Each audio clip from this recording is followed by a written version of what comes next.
অনেকে বলে কোরআন শরীফে আল্লাহ বলছেন ইন্নামা আনা বাশারুম মিসলুকুম, আমি তো তোমাদের মতো মানুষ বলে এটাকে বারবার বলতে থাকে। বারবার বলে কি বুঝাতে চায়? মানে বারবার বলে বুঝাইতে চায় যে বেশি ফজিলত বর্ণনা করা দরকার নাই, তিনি তো আমাদের মতোই মানুষ। নাউযুবিল্লাহি মিন যালিক। এজন্য ইনসাফের সাথে, এটা ইমানেরও প্রশ্ন। আপনি আল্লাহ রাসূলকে মানুষ না বললেও ইমান যাবে, আবার মানুষ বলার পর সাধারণ মানুষ বললেও ইমান যাবে। তাহলে আল্লাহ রসুল মানুষ, কিন্তু সাধারণ মানুষের মতো মানুষ নন। তিনি হচ্ছেন রাসূল এবং রাসূলদের মধ্যেই শ্রেষ্ঠ রাসূল। আর এই কথাটাই এই আয়াত দিয়েই যারা বলেন দুই পক্ষই বাড়াবাড়ি সারাসারি করে। এই জন্য আমরা হচ্ছে মাঝামাঝি আহলুস সুন্নাহ ওয়াল জামাআত যারা, আমরা আল্লাহ রসুলকে মানুষ জাত থেকেই বলি, কিন্তু সাধারণ মানুষের মতো না। ইউহা ইলাইয়া, আল্লাহ রসুল বলছেন আমার কাছে ওয়াহি নাজিল হয়, আর ওয়াহি মানেই হচ্ছে আমি রাসূল, আর রাসূল মানে হচ্ছেন যে তামাম দুনিয়ার মানুষের চাইতে আলাদা, তার মর্যাদা অনেক বেশি। এবং আল্লাহ রাসূল তো সাধারণ রাসূল না, সকল রাসূলের মধ্যে শ্রেষ্ঠ রাসূল। এই বিশ্বাসটুকু আমাদের রাখতে হবে। কেন? আমাদের দেশে বলতে বলতে একজন বলছে সেদিন আল্লাহ রাসূল তো আবু জেহেলের মতো, বলে নাউযুবিল্লাহি মিন যালিক। মানে বেশি ইলম হয়ে গেছে আর কি। এখন বলতে বলতে বেয়াদবি করতে করতে, এটা যে বেয়াদবি হচ্ছে এটাও বুঝতেছে না। বলতেছে আল্লাহ রাসূল তো আবু জেহেলের মতো, তা আবু জেহেলের কাছে কি কোরআন নাজিল হয়েছে নাকি? সে যে বললো আবু জেহেলের মতো, আল্লাহ রাসূল নাকি আবু জাহেলের মতো। এই সময় আমাদের মতো পাঞ্জাবি টুপি এগুলা পরে বলতেছে নাউযুবিল্লাহি মিন যালিক। এজন্যই বললাম যে এই অংশ অর্ধেক পড়ছে, বাকি অংশ পড়লেই তো পার্থক্য হয়ে যায়। বাকি অংশে বলা হয়েছে ইউহা ইলাইয়া, আমার কাছে ওহী নাজিল হয়। তো আবু জাহেলের কাছে ওহী নাজিল হয়েছে নাকি? হয় নাই তো। তাহলে আবু জাহেলের মতো হইলেন কি? এইরকম বেয়াদবি চলতেছে। আবার আরেক দল বলতেছে তিনি মানুষও না, মর্যাদা বাড়াইতে বাড়াইতে মানুষের কাতার থেকে উপরে তুলে দিচ্ছে। এই যুগে আমরা অবস্থান করছি। ইমান হারাচ্ছে মানুষ বক্তাদের আলোচনা থেকে, ওয়াজ থেকেই মানুষ অনেক সময় ইমান হারাচ্ছে। ওয়াজে এক একজন এক এক রকমের বলে। এজন্য আল্লাহ রাসূলের ব্যাপারে এই আয়াতের ক্ষেত্রে আমাদের বিশ্বাস, আল্লাহ রাসূল মানুষ জাত থেকে এসেছেন, এটা বিশ্বাস যেমন করতে হবে, সাধারণ মানুষের সাথে তুলনা করা যাবে না। কারণ আল্লাহর রাসূলকে এরপরেই পার্থক্য করে দেওয়া হয়েছে ইউহা ইলাইয়া, ওহী নাজিল হয়। এই ওহী হচ্ছে আল্লাহর রাসূলের সবচাইতে বড় মুআজিজা। কোরআন হচ্ছে আল্লাহ রাসূলের সবচেয়ে বড় মুআজিজা। ওহীর মাধ্যমেই আল্লাহর রাসূলের রিসালাত প্রমাণিত হয়েছে। এজন্য আল্লাহর রাসূলের যতগুলো মুআজিজা আছে সবচাইতে বড় মুআজিজা হচ্ছে কোরআন। বলে সমাজে বিভ্রান্তি ছড়ানো যাবে না। আবার এটাও বলে বাড়াবাড়ি করা যাবে না যে আল্লাহর রাসূল মানুষই না, মর্যাদা বাড়াইতে গিয়ে মানুষ জাত থেকে সরাইয়া দিলে সেটাও কুফরি হবে। কারণ কোরআনে কারিমে আল্লাহর রাসূল তো মানুষ, এটা বলেছেন। সুতরাং মানুষ না এটা বলা যেমন অপরাধ, মানুষ বলার পরে সাধারণ মানুষের মতো মনে করা এটাও অপরাধ। দুইটাই মনে রাখতে হবে। তিনি মানুষ জাত থেকে এসেছেন অবশ্যই, কিন্তু সাধারণ মানুষের মতো না। কারণ ইউহা ইলাইয়া, আল্লাহ নবীর কাছে ওহী নাজিল। আশা করি এই পার্থক্যটা বুঝেছেন। বাড়াবাড়ি আছে, সারাসারি আছে। এই বিষয়ে একদল অতিরিক্ত বাড়াবাড়ি করেন, এরা আল্লাহ রাসূলকে মানুষই স্বীকার করতে চান না, মানে মর্যাদা বাড়াইতে গিয়ে মানুষ থেকে বের করে দিচ্ছেন নাউযুবিল্লাহি মিন যালিক। অথচ আল্লাহ রাসূল মানুষ হওয়ার কারণেই তো মানুষের মর্যাদা, আমাদের মর্যাদা। আমরা আশরাফুল মাখলুকাত কেন হলাম? আল্লাহর নবী মানুষ জাত থেকে এসেছেন বলেই। আল্লাহর রাসূলকে আল্লাহ তাআলা সৃষ্টি করেছেন বলেই তো সবকিছু সৃষ্টি করেছেন। সুতরাং আল্লাহর রাসূল মানুষ জাত থেকে এসেছেন, এজন্য মানব জাতের মর্যাদা সব মাখলুকাতের উপরে শ্রেষ্ঠ। সুতরাং আপনি যদি আবার রাসূলকে মানব জাত থেকে বের করে দেন, তাহলে তো আপনি কোরআনের আয়াতকে অস্বীকার করবেন। আবার শুধু আনা বাশারুম মিসলুকুম বলে এখানেই থেমে যাবেন, পরের অংশ পড়বেন না, তাহলে তো ফজিলতের অংশ বাদ দিয়ে শুধু সাধারণ মানুষের অংশটুকু তুলনা করে বসে আছেন আপনি। আল্লাহ তো এতটুকু বলে থামেন নাই। সুতরাং যতটুকু ইনসাফের কথা ইনসাফের মতো বলতে হবে। বেইনসাফি করে কোনো পক্ষ নেওয়া যাবে না, বাড়াবাড়িও করা যাবে না, সারাসারিও করা যাবে না। বাড়াইতে বাড়াইতে আল্লাহর কাতারেও নিয়ে যাওয়া যাবে না, আবার সাধারণ মানুষের কাতারেও আল্লাহ রাসূলকে নিয়ে আসা যাবে না। এটাই আল্লাহ তাআলা শেষ আয়াত, যদি এটাকে শেষ আয়াত যারা বলেছেন তাদের মধ্যে ধরে নেই, তাহলে আল্লাহ তাআলা বলছেন কুল, হে আমার নবী আপনি বলুন, ইন্নামা আনা বাশারুম মিসলুকুম, আমি তোমাদের মতো মানুষ। ঠিক তোমরা মনে করতেছো যে মানুষ হলে নবী হওয়া যায় না। হে আমি মানুষ, এবং আমাকেই আল্লাহ রাসূল হিসেবে পাঠাইছেন। আমার কাছে আল্লাহ ওহী পাঠান, আমার কাছে আল্লাহ কোরআন পাঠান। আল্লাহ তাআলা আমাকে নবুয়ত দান করেছেন, আমি নবী হিসেবে তোমাদের কাছে এসেছি। এই পার্থক্যের মাধ্যমেই আল্লাহ সুবহানাহু ওয়া তাআলা সাধারণ মানুষ আর আল্লাহ রাসূলের মধ্যে আসমান জমিন তার চাইতেও বেশি পার্থক্য করে দিয়েছেন। আল্লাহর নবীর মর্যাদা অনেক অনেক উপরে, তামাম মাখলুকাতের বহু বহু উপরে, আবার আল্লাহর বহু বহু নিচে। আল্লাহর সাথে শিরিক করা যাবে না। আল্লাহর বহু নিচে, কিন্তু তামাম মাখলুকাতের বহু উপরে আল্লাহর হাবিবের মর্যাদা। এই বিশ্বাসটুকু আমাদের রাখতে হবে, কারোর সাথে তুলনা করা যাবে না। কিন্তু দেখা যায় যে আমাদের মধ্যে এমনও কিছু ভাই আছেন, আমাদের মধ্যেই, আলেমদের মধ্যেই, আমাদের বাংলাদেশে আলেমদের মধ্যে কিছু ভাই আছেন, এই আয়াত, যেই আয়াত তিলাওয়াত করলাম, এই আয়াতের শুরুতে যে অংশ আছে, কুল, হে নবী আপনি বলুন, ইন্নামা আনা বাশারুম মিসলুকুম, আমি তোমাদের মতো মানুষ। এই কথার পরে বিশাল একটা ইখতিলাফ তৈরি হয়। আমাদের দেশে কিছু মানুষ বা কিছু ভাই আছেন, তারা বলেন যে নবী মানুষই না,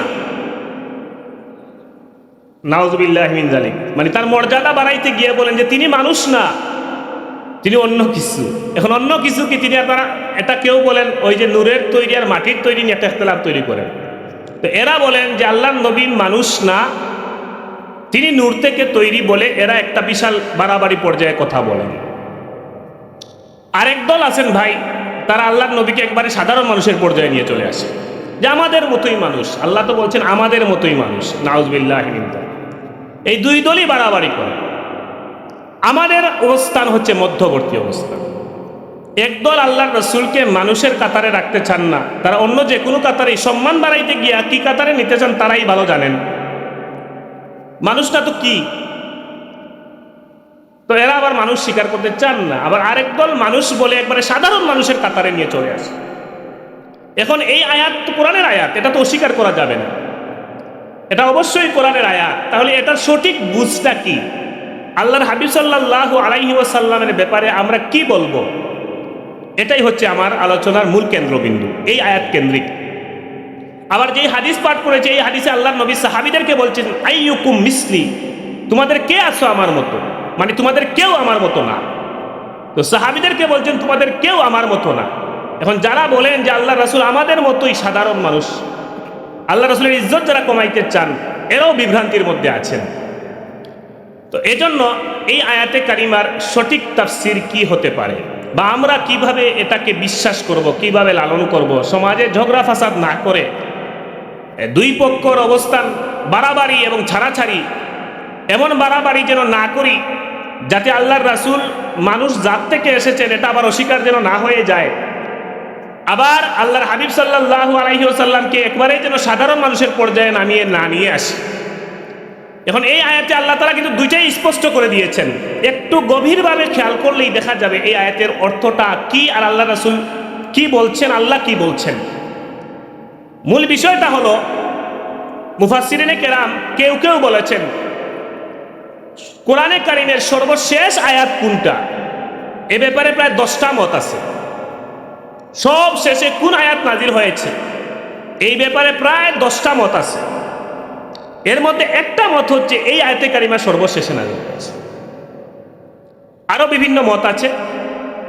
প্রসিদ্ধ মত হচ্ছে সূরা বাকারার ওয়াত্তাকু ইয়াওমান তুরজাউনা ফিহি ইলাল্লাহ, এই আয়াতে কারিমা সব শেষে নাজিল হয়েছে, এটা প্রসিদ্ধ মত। কিন্তু 10টা মতের একটা মত হচ্ছে এই আয়াতে কারিমা সবার শেষে নাজিল হয়েছে। আল্লাহর হাবিব সাল্লাল্লাহু আলাইহি ওয়াসাল্লাম তিনি মক্কার কাফেররা আল্লাহর হাবিব সাল্লাল্লাহু আলাইহি ওয়াসাল্লাম সম্পর্কে এই ধারণা পোষণ করত যে তিনি তো আমাদের মতো মানুষ, তো তিনি নবী হবেন কেন? নবী হতে হলে ফেরেশতাদের মধ্য থেকে কোনো নবী আসতেন নাকি?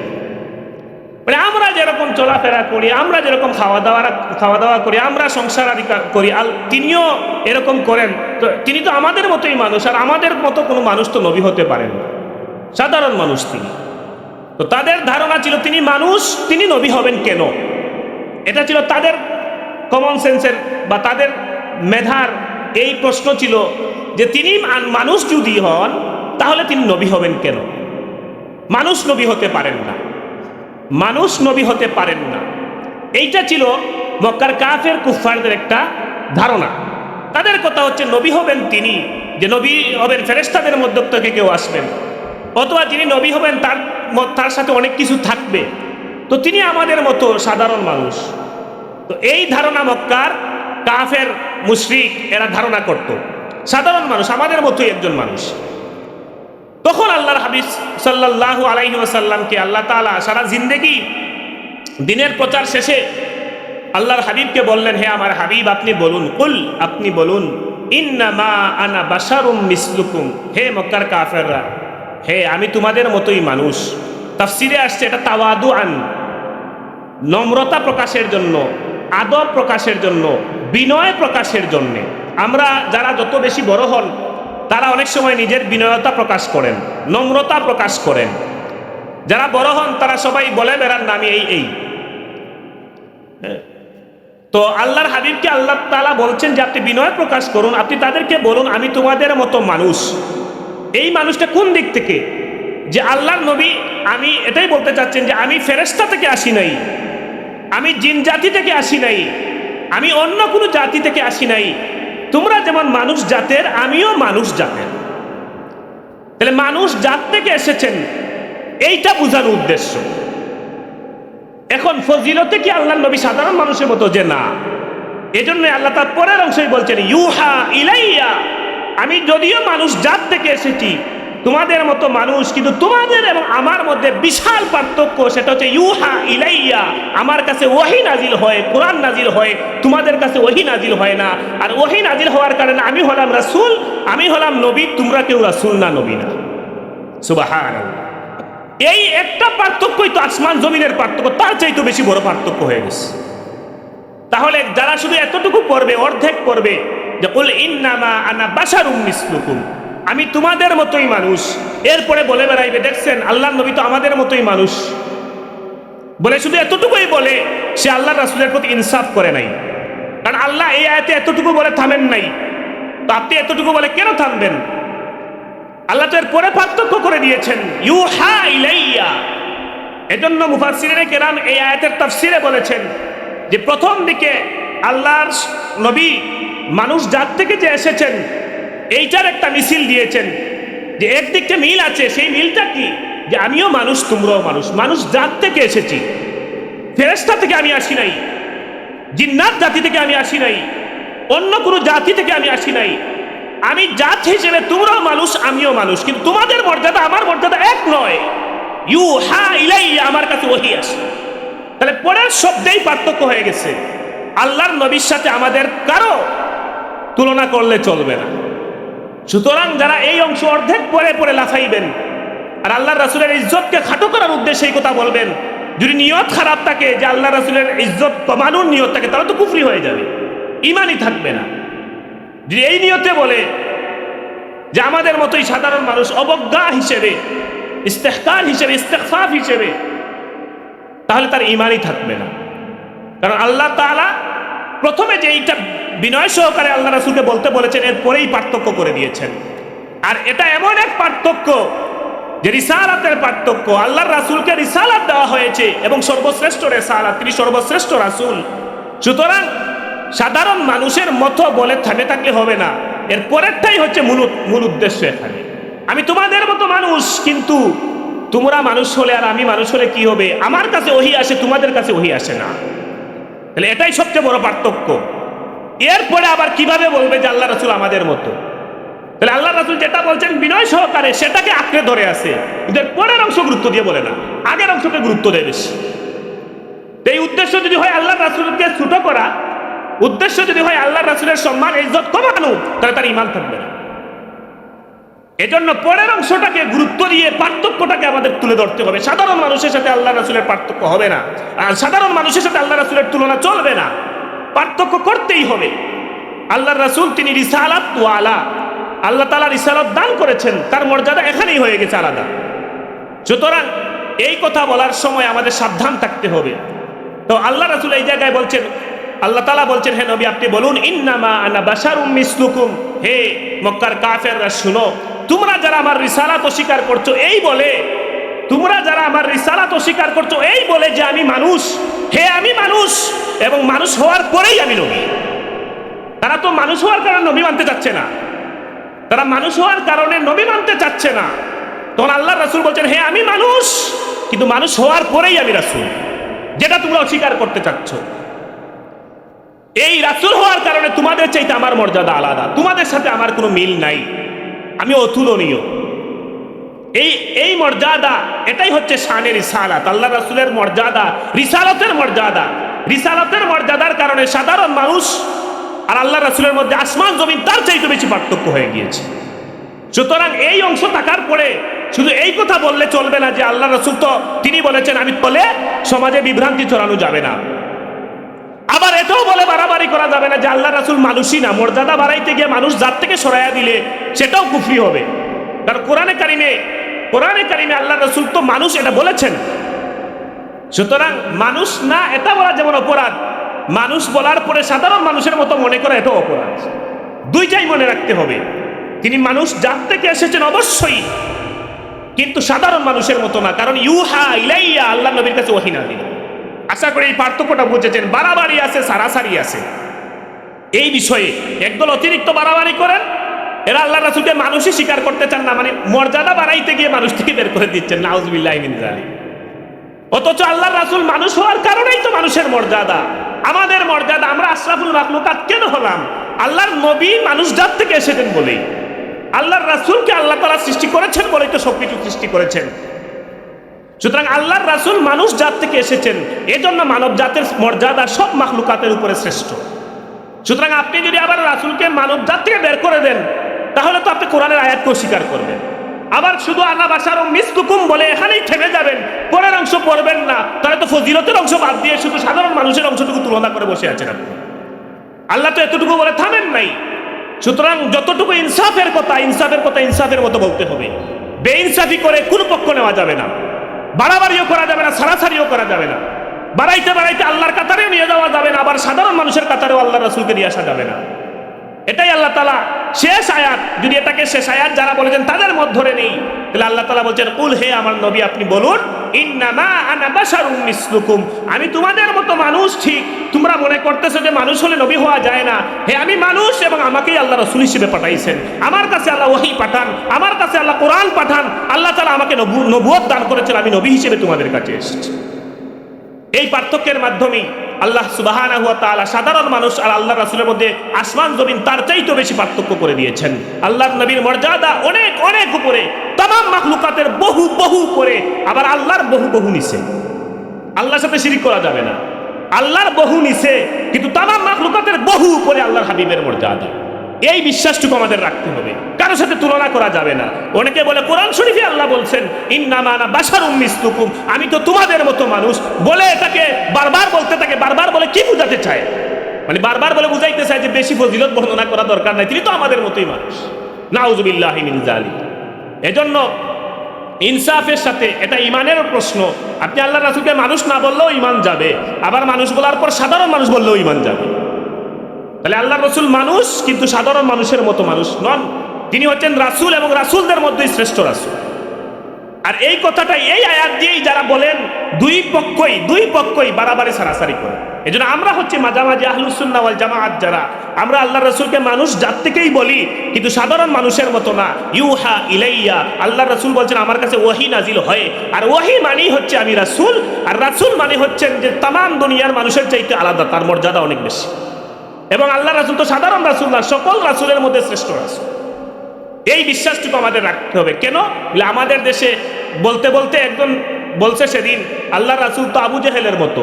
বলে নাউযুবিল্লাহি মিন যালিক, মানে বেশি ইলম হয়ে গেছে আর কি।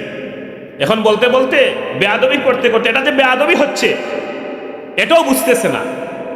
বলতেছে আল্লাহ রাসূল তো আবু জেহেলের মতো। তো আবু জেহেলের কাছে কি কোরআন নাযিল হয়েছে নাকি? যে সে যে বললো আবু জেহেলের মতো,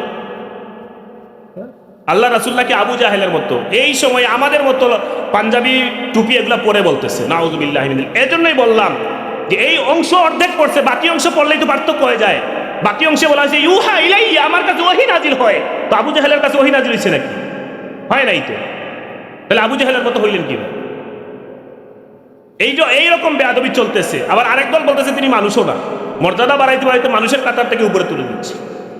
এই যুগে আমরা অবস্থান করছি। ঈমান হারাচ্ছে মানুষ বক্তাদের আলোচনা থেকে, ওয়াজ থেকেই মানুষ অনেক সময় ঈমান হারাচ্ছে। ওয়াজে এক একজন এক এক রকমের বলে। এজন্য আল্লাহ রাসূলের ব্যাপারে এই আয়াতের ক্ষেত্রে আমাদের বিশ্বাস, আল্লাহ রাসূল মানুষ জাত থেকে এসেছেন, এটা বিশ্বাস যেমন করতে হবে, সাধারণ মানুষের সাথে তুলনা করা যাবে না। কারণ আল্লাহর রাসূলকে এরপরেই পার্থক্য করে দেওয়া হয়েছে ইউহা ইলাইয়া, ওহী নাজিল হয়। এই ওহী হচ্ছে আল্লাহর রাসূলের সবচাইতে বড় মুআজিজা। কোরআন হচ্ছে আল্লাহ রাসূলের সবচেয়ে বড় মুআজিজা। ওহীর মাধ্যমেই আল্লাহর রাসূলের রিসালাত প্রমাণিত হয়েছে। এজন্য আল্লাহর রাসূলের যতগুলো মুআজিজা আছে সবচাইতে বড় মুআজিজা হচ্ছে কোরআন। অথচ আমরা জানি আল্লাহর হাবিব সাল্লাল্লাহু আলাইহি ওয়াসাল্লাম মেরাজে গিয়েছেন।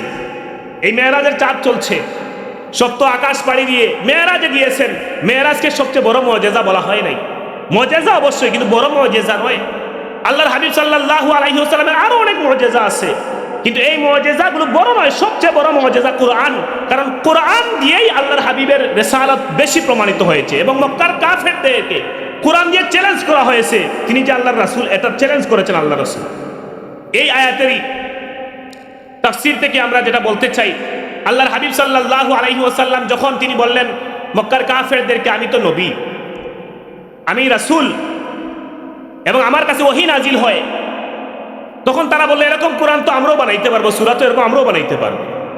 আল্লাহ সুবহানাহু ওয়া তাআলা আল্লাহর নবীকে বললেন চ্যালেঞ্জ করেন কুল লা ইনিজতামাআতিল ইনসু ওয়াল জিন্নু আলা আন ইয়াতু বিমিসলি হাদাল কুরআন।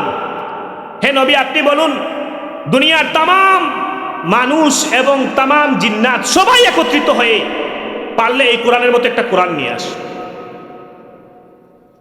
একজনকে চ্যালেঞ্জ করেন নাই, তামাম দুনিয়ার মানুষ একত্রিত হও, তামাম দুনিয়ার জিন একত্রিত হও, সবাই মিলে গবেষণা করে লাইন ইজতামাআতিল ইনসু ওয়াল জিন্নু আলা আন ইয়াতু বিমিসলি হাযাল কুরআন, পারলে এই কোরআনের মতো কোরআন নিয়ে আস, এই ওহীর মতো ওহী নিয়ে আসো, দেখি তোমাদের একজন না সবাই মিলে নিয়ে আস। প্রথমবারে সারা কোরআন শরীফের মতো কোরআন শরীফ নিয়ে আসার চ্যালেঞ্জ করা হলো, তারা ব্যর্থ হলো। আল্লাহর নবী আল্লাহ রাসূল দ্বিতীয়বারের মতো চ্যালেঞ্জ করলেন। আল্লাহ বলেন আরেকটা চ্যালেঞ্জ করেন, কুল ফাতু বিআশরি সুওয়ারিন মিসলিহি মুফতারায়াত, তোমরা যদি পারো কোরআনে কারিমের 10টা সূরার মতো 10টা সূরা বানিয়ে আনো। সারা কোরআন শরীফ তো পারবা না, 10টা সূরা নিয়ে আসো, সবাই মিলে নিয়ে আসো, 10টা সূরা বানায় নিয়ে আসো। এখন 10টা সূরার চ্যালেঞ্জ করা হয়েছে, তখনও তারা 10টা সূরার পারে নাই। এরপরে লাস্টে 3 নম্বরে চ্যালেঞ্জ করা হলো, ওয়া ইন কুনতুম ফি রাইবিন মিম্মা নাযালনা আলা আবদিনা ফাতু বিসূরাতিন মিন মিসলিহি, তোমরা যে আমার নবীর ব্যাপারে যদি সন্দেহ করো, তিনি নবী কি না নবী কি নবী না, এটা যদি সন্দেহ হয়, তাহলে তিনি যে কোরআন নিয়ে এসেছেন আমার পক্ষ থেকে, আমি আল্লাহর পক্ষ থেকে, এই কোরআনের একটা সূরার মতো সূরা নিয়ে আস। 3 ধাপে চ্যালেঞ্জ করা হয়েছে, পুরো কোরআন শরীফের চ্যালেঞ্জ, তারা পারে নাই। দ্বিতীয় চ্যালেঞ্জ করা হয়েছে 10টা সূরার মতো সূরা নিয়ে আসো, তারা 10টা সূরার মতো সূরা নিয়ে আসতে পারে নাই। শেষ মুহূর্তে চ্যালেঞ্জ করা হয়েছে ফাতু বিসূরাতিন মিন মিসলিহি, যদি তোমরা তোমাদের দাবিতে সত্যবাদী হও যে তিনি সাধারণ মানুষ, তোমরাও সাধারণ মানুষ, তো তাকেও সাধারণ মানুষের মতো বলছো যে এরকম তো আমরাও আরবি সাহিত্য কবিতা এই সেই বানাইতে পারি, তাহলে এই ওহীর মতো ওহী একটা বানিয়ে নিয়ে আসো না, সূরার মতো একটা সূরা বানিয়ে নিয়ে আসো। ফাতু বিসূরাতিন মিন মিসলিহি, একটা সূরা বানাও, তাহলে বোঝা যাবে তিনি নবী না, তোমরাও নবী হওয়ার যোগ্যতা রাখো, নাউযুবিল্লাহি মিন যালিক, তোমরা পারলে নিয়ে আসো। এখন তো তারা লাস্ট মুহূর্তে কি বলেছে, অথচ ওই সময়কার আরবের মানুষেরা আরবি সাহিত্য নিয়ে গর্ব করত, অহংকার করত, সারা বছর তারা আরবিতে কবিতা লিখত, উকাজ মেলায় কবিতার প্রতিযোগিতা হতো, যেই কবিতা শ্রেষ্ঠ হতো কাবার দেয়ালে স্বর্ণাক্ষরে লেখে ঝুলিয়ে রাখা হতো, সম্মান দেওয়া হতো। আরবি সাহিত্য এটা নিয়ে তারা গর্ব করত, তারা যেটা নিয়ে বেশি পণ্ডিতি করত, যেটা নিয়ে গর্ব করত, যেটাতে তাদের দখল ছিল, আল্লাহ সেটা দিয়েই চ্যালেঞ্জ করেছেন। তোমরা তো আরবি ভাষা নিয়ে গর্ব করো, তোমরা তো বলো তোমরা সবচেয়ে বেশি জ্ঞানী, তোমাদের মতো কেউ আরবি সাহিত্য নিয়ে এত বড় এত সুন্দর সাহিত্য কেউ রচনা করতে পারো নাই, তাহলে আমার রাসূল যেই কোরআন নিয়ে এসেছেন এটাও তো আরবি ভাষায়, দেখি কোরআনের চাইতে মানে গুণে সব দিক থেকে উন্নত কিছু নিয়ে আসতে পারো কি। সারা কোরআন শরীফের চ্যালেঞ্জ করা হলো, 10টা সূরার চ্যালেঞ্জ করা হলো, একটা সূরার চ্যালেঞ্জ করা হলো, তারা শেষ পর্যন্ত বাধ্য হয়ে তারা বলেছে লাইসা হাযা মিন কালামিল বাশার, এই কোরআনে কারিমের বাক্যগুলো, কোরআনে কারিমের শব্দ চয়ন, কোরআনে কারিমের বাক্য গঠন, কোরআনে কারিমের বালাগাত ফাসাহাত এত উচ্চ মানের, তথ্যগুলো এত সমৃদ্ধ, সব দিক খেয়াল রেখে কোরআনে কারিমের একটা অংশের মতো কোনো কিছু রচনা করা মানুষের পক্ষে সম্ভব নয়। সুবহান, লাইসা হাযা মিন কালামিল বাশার, এটা কোনো মানুষের কথা হতে পারে না।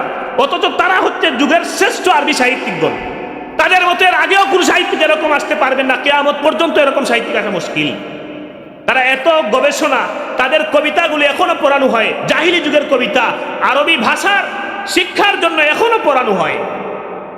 আরবি বিভাগগুলোতে আদবে যারা পড়েন, কওমি লাইনে, আলিয়া লাইনে যারা আদব বিভাগে কামিল পড়েন, তাদের এই বিভাগগুলোতে তাদের কবিতা, জাহিলি যুগের কবিতাগুলি এখনো পড়ানো হয়, কারণ এগুলোর মানে গুণে অনেক উন্নত। সেই সাহিত্যিকরা, সেই কবিরা কোরআনে কারিমের আয়াতের মতো একটা আয়াত রচনা করতে সক্ষম হয় নাই। এখন আপনারা মনে করতে পারেন এটা তো একটা বাক্য বানাইলে হয়। জি না, কোরআনে কারিমের গ্রামাটিক্যাল বিষয়, বালাগাত, ফাসাহাত, যে সহজ কথা আমরা যেটা বুঝবো গ্রামাটিক্যাল বিষয়, এটা এত উন্নত ছিল যে তারা এর মতো করে রচনা করতে সক্ষম হয় নাই। এখন আমরা তো বাংলা ভাষাভাষী, এজন্য কোরআনের বালাগাত, ফাসাহাত, গ্রামার বিষয়গুলো আমরা অনেক সময় বুঝি না, কিন্তু এতটুকু তো বুঝতে পারি যে আরবের কাফের মুশরিকরা ব্যর্থতা স্বীকার করেছে। তারা বাধ্য হয়ে বলেছে লাইসা হাযা মিন কালামিল বাশার, সব দিক খেয়াল রেখে এত উন্নত মানের বাক্য কোনো মানুষের পক্ষে বলা সম্ভব নয়। লাইসা হাযা মিন কালামিল বাশার। এজন্য আল্লাহ নবী বলছেন আমি তো তোমাদের মতো মানুষ ঠিক, কিন্তু আমার কাছে যে ওহী নাজিল হয় এটাই তোমাদের থেকে আমাকে আলাদা করে দিয়েছে। তোমরা যদি পারো এই কোরআনের মতো কোরআন নিয়ে আস। এটা হচ্ছে আল্লাহর রাসূলের রিসালাতের সবচাইতে বড় দলিল, সবচাইতে বড় মুআজিজা, এবং কিয়ামত পর্যন্ত এটা, এই মুআজিজাটা স্থায়ী থাকবে। তো কোরআনের আকর্ষণ এত বেশি ছিল, কোরআনের আকর্ষণ এত বেশি ছিল যে কোরআনের শব্দের আওয়াজ শোনার পরে আল্লাহর হাবিব সাল্লাল্লাহু আলাইহি ওয়াসাল্লামের জবানে কোরআনের আওয়াজ শুনলেই মানুষের দিল পরিবর্তন হয়ে যেত। কোরআনের তাসির এত বেশি ছিল, আর সেটা যখন আল্লাহর রাসূলের জবান মুবারক থেকে তেলাওয়াত হতো, উচ্চারিত হতো, তখন মক্কার কাফের মুশরিকদের দিলে একটা প্রভাব বিস্তার করত, অনেকের দিল পরিবর্তন হয়ে ইসলাম গ্রহণ করত। এজন্য মক্কার কাফেররা বলতো তাদের অনুসারীদেরকে, তাদের যারা অনুসরণ করত, তাদের মুরিদ যারা, এদেরকে বলতো যে তোমরা আল্লাহর রাসূলের মুহাম্মদের কোরআন তেলাওয়াত শুনবা না, কোরআন তেলাওয়াত শুনবা না। কোরআনে কারিমে আল্লাহ তাআলা বলছেন ওয়াকালাল্লাযীনা কাফারু লা তাসমাউ লিহাযাল কুরআনি ওয়ালগাউ ফীহি লাআল্লাকুম তাগলিবুন। মক্কার জমিনে আল্লাহর হাবিব সাল্লাল্লাহু আলাইহি ওয়াসাল্লাম যখন কুরাইশদেরকে ইসলামের দাওয়াত দেওয়া শুরু করলেন, আল্লাহর হাবিব সাল্লাল্লাহু আলাইহি ওয়াসাল্লাম যখন মক্কার কাফেরদেরকে দ্বীনের দাওয়াত দিলেন, কোরআনে কারিমের আয়াত তিলাওয়াত করতেন, আল্লাহর পক্ষ থেকে যে ওহীগুলো নাজিল হতো সেই ওহীগুলো যখন কাফেরদের সামনে তিলাওয়াত করতেন, তাদের দিল পরিবর্তন হয়ে যেত আর ইসলাম গ্রহণ করত। মক্কার কাফের মুশরিকরা, বিশেষ করে আবু জাহেল, আবু সুফিয়ান এবং আখনাস বিন শুরাইক, আল্লাহর হাবিব সাল্লাল্লাহু আলাইহি ওয়াসাল্লাম যখন কাবার চত্বরে কোরআনে কারিমের আয়াত তিলাওয়াত করতেন, কোরআনে কারিমের আয়াত পাঠ করতেন, ওহী তিলাওয়াত করতেন, তখন এই মক্কার কাফেররা আল্লাহর হাবিব সাল্লাল্লাহু আলাইহি ওয়াসাল্লামের আশেপাশে এসে তাদের মুরিদদেরকে বলতো লা তাসমাউ লিহাযাল কুরআন, হে মক্কার মানুষেরা, কুরাইশের লোকেরা, তোমরা কোরআন তেলাওয়াত শুনবা না। লা তাসমাউ লিহাযাল কুরআন, কোরআন তেলাওয়াত শুনবা না। ওয়ালগাউ ফীহি, আর মুহাম্মদ যখন কোরআন তেলাওয়াত করবে তখন তোমরা হই হুল্লোড় করবে, চিল্লা পাল্লা করবে, হাত তালি দিতে থাকবে, যেন মুহাম্মদের কোরআন তেলাওয়াত সাধারণ মানুষ শুনতে না পারে। যদি সাধারণ মানুষ মুহাম্মদের কোরআন তেলাওয়াত শুনে, মুহাম্মদের জবান থেকে ওহীর আওয়াজ শুনে, ওহীর তেলাওয়াত শুনে, তাহলে সাধারণ মানুষের দিল পরিবর্তন হয়ে যাবে, ইসলাম গ্রহণ করে ফেলবে। লাআল্লাকুম তাগলিবুন, তোমরা যদি বিজয়ী হতে চাও, তোমরা যদি তোমাদের বাপ দাদার ধর্মকে, মুহাম্মদের দ্বীন ইসলামের উপরে বিজয় লাভ করাতে চাও, তাহলে মুহাম্মদ যখন তেলাওয়াত করবে তোমরা তার তেলাওয়াত না শোনা থেকে, তেলাওয়াত শোনা থেকে মানুষকে বিরত রাখবে। লা তাসমাউ লিহাযাল কুরআন, নিজেরা কোরআন তেলাওয়াত শুনবে না। ওয়ালগাউ ফীহি, আর মুহাম্মদ কোরআন তেলাওয়াত করলে তেলাওয়াত যেন মানুষ না শুনে সেজন্য হই হুল্লোড় করবে, হাত তালি দিবে।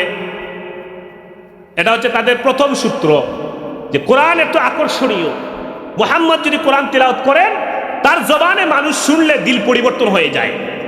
এই জন্য তারা বললো যে তেলাওয়াত নিজেরাও শুনবা না আর মানুষকেও শুনতে দিবা না। যখন মুহাম্মদ কাবার চত্বরে আসবেন, তেলাওয়াত শুরু করবেন, তোমরা হই হুল্লোড় শুরু করবে, মিছিল শুরু করবা, হই হুল্লোড় মিছিল শুরু করবা, হাততালি দিতে থাকবা, এত আওয়াজ তৈরি করবা যেন মুহাম্মদের আওয়াজের উপরে তোমাদের এই হই হুল্লোড় শোরগোল বেশি হয়ে যায়, সাধারণ মানুষ যেন তার কোরআন বুঝতে না পারে। নাউজুবিল্লাহি মিন যালিক। সারাদিন আবু জাহেল, আবু সুফিয়ান, আখনাস বিন শুরাইক আল্লাহর হাবিব সাল্লাল্লাহু আলাইহি ওয়াসাল্লামের তেলাওয়াত না শোনানোর জন্য মানুষ যেন শুনতে না পায় এই চক্রান্ত করত, ষড়যন্ত্র করতেন। কিন্তু রাত যখন গভীর হতো, আল্লাহর হাবিব সাল্লাল্লাহু আলাইহি ওয়াসাল্লাম যখন নিজ ঘরের মধ্যে নামাজে দাঁড়িয়ে যেতেন, কোরআনে কারীমের আয়াত থেকে তিলাওয়াত করতেন নামাজের মধ্যে, আবু জাহেল, আখনাস বিন শুরাইক, আবু সুফিয়ান আল্লাহর হাবিবের তেলাওয়াত শোনার জন্য আল্লাহর হাবিবের ঘরের কাছে চলে আসতো। সুবহান। সারাদিন মানুষকে নসিহত করত, লা তাসমাউ লিহাযাল কুরআন, লা তাসমাউ লিহাযাল কুরআন। কাবার চত্বরে আল্লাহর হাবিব তেলাওয়াত করতেন আর তারা চক্কর দিত আর বলতো, লা তাসমাউ লিহাযাল কুরআন, এই কুরআন শুনবা না। ওয়ালগাউ ফিহি, মুরিদদেরকে বলতো যে চিল্লাপাল্লা করো, হাততালি দাও, আওয়াজ করো, শোরগোল করো, মুহাম্মদের তেলাওয়াত যেন মানুষ শুনতে না পারে। আর রাত যখন গভীর হয়, তারা তিনজন চুপি চুপি, রাত গভীর, কেউ দেখতেছে না, কেউ দেখছে না, আস্তে আস্তে করে আল্লাহর হাবিবের ঘরের পাশে তিন দেওয়ালে তিনজন দাঁড়ায় দেয়।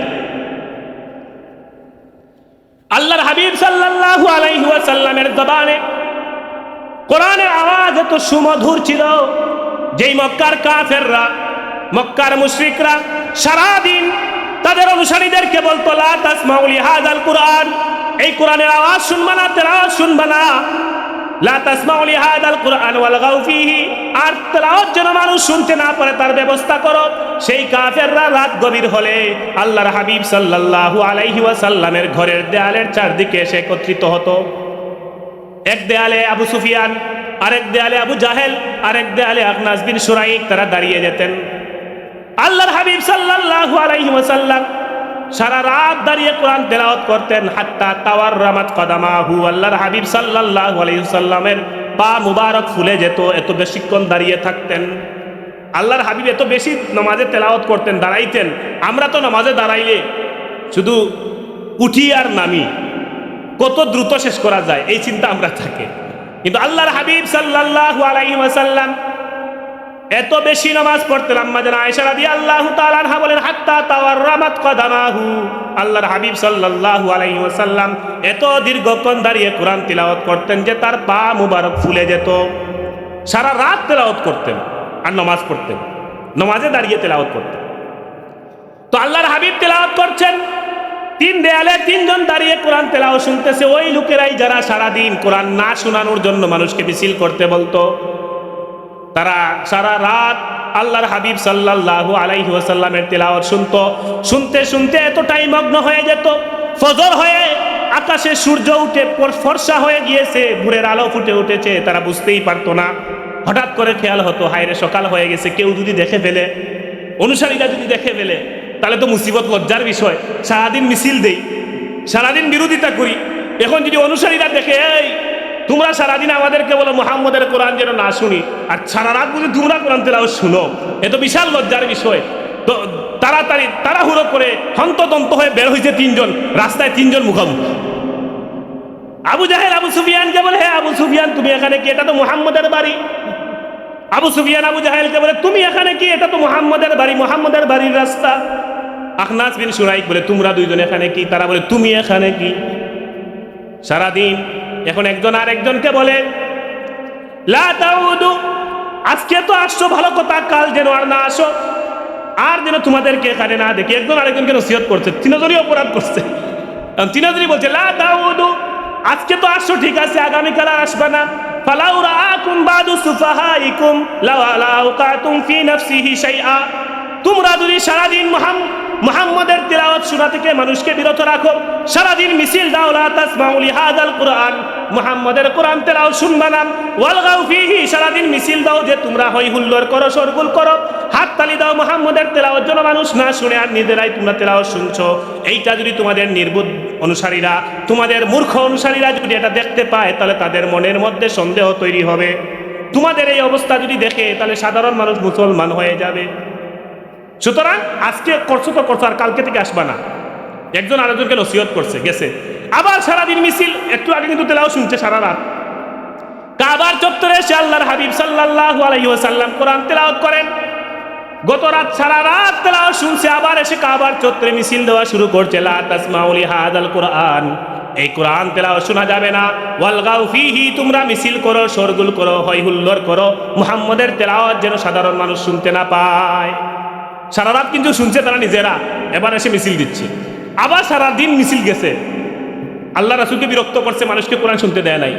আবার রাত যখন গভীর হয়, এইবার আবু জাহেল মনে মনে বলে, ওরা দুইজন মনে হয় আজকে আসবে না, আমি যাই।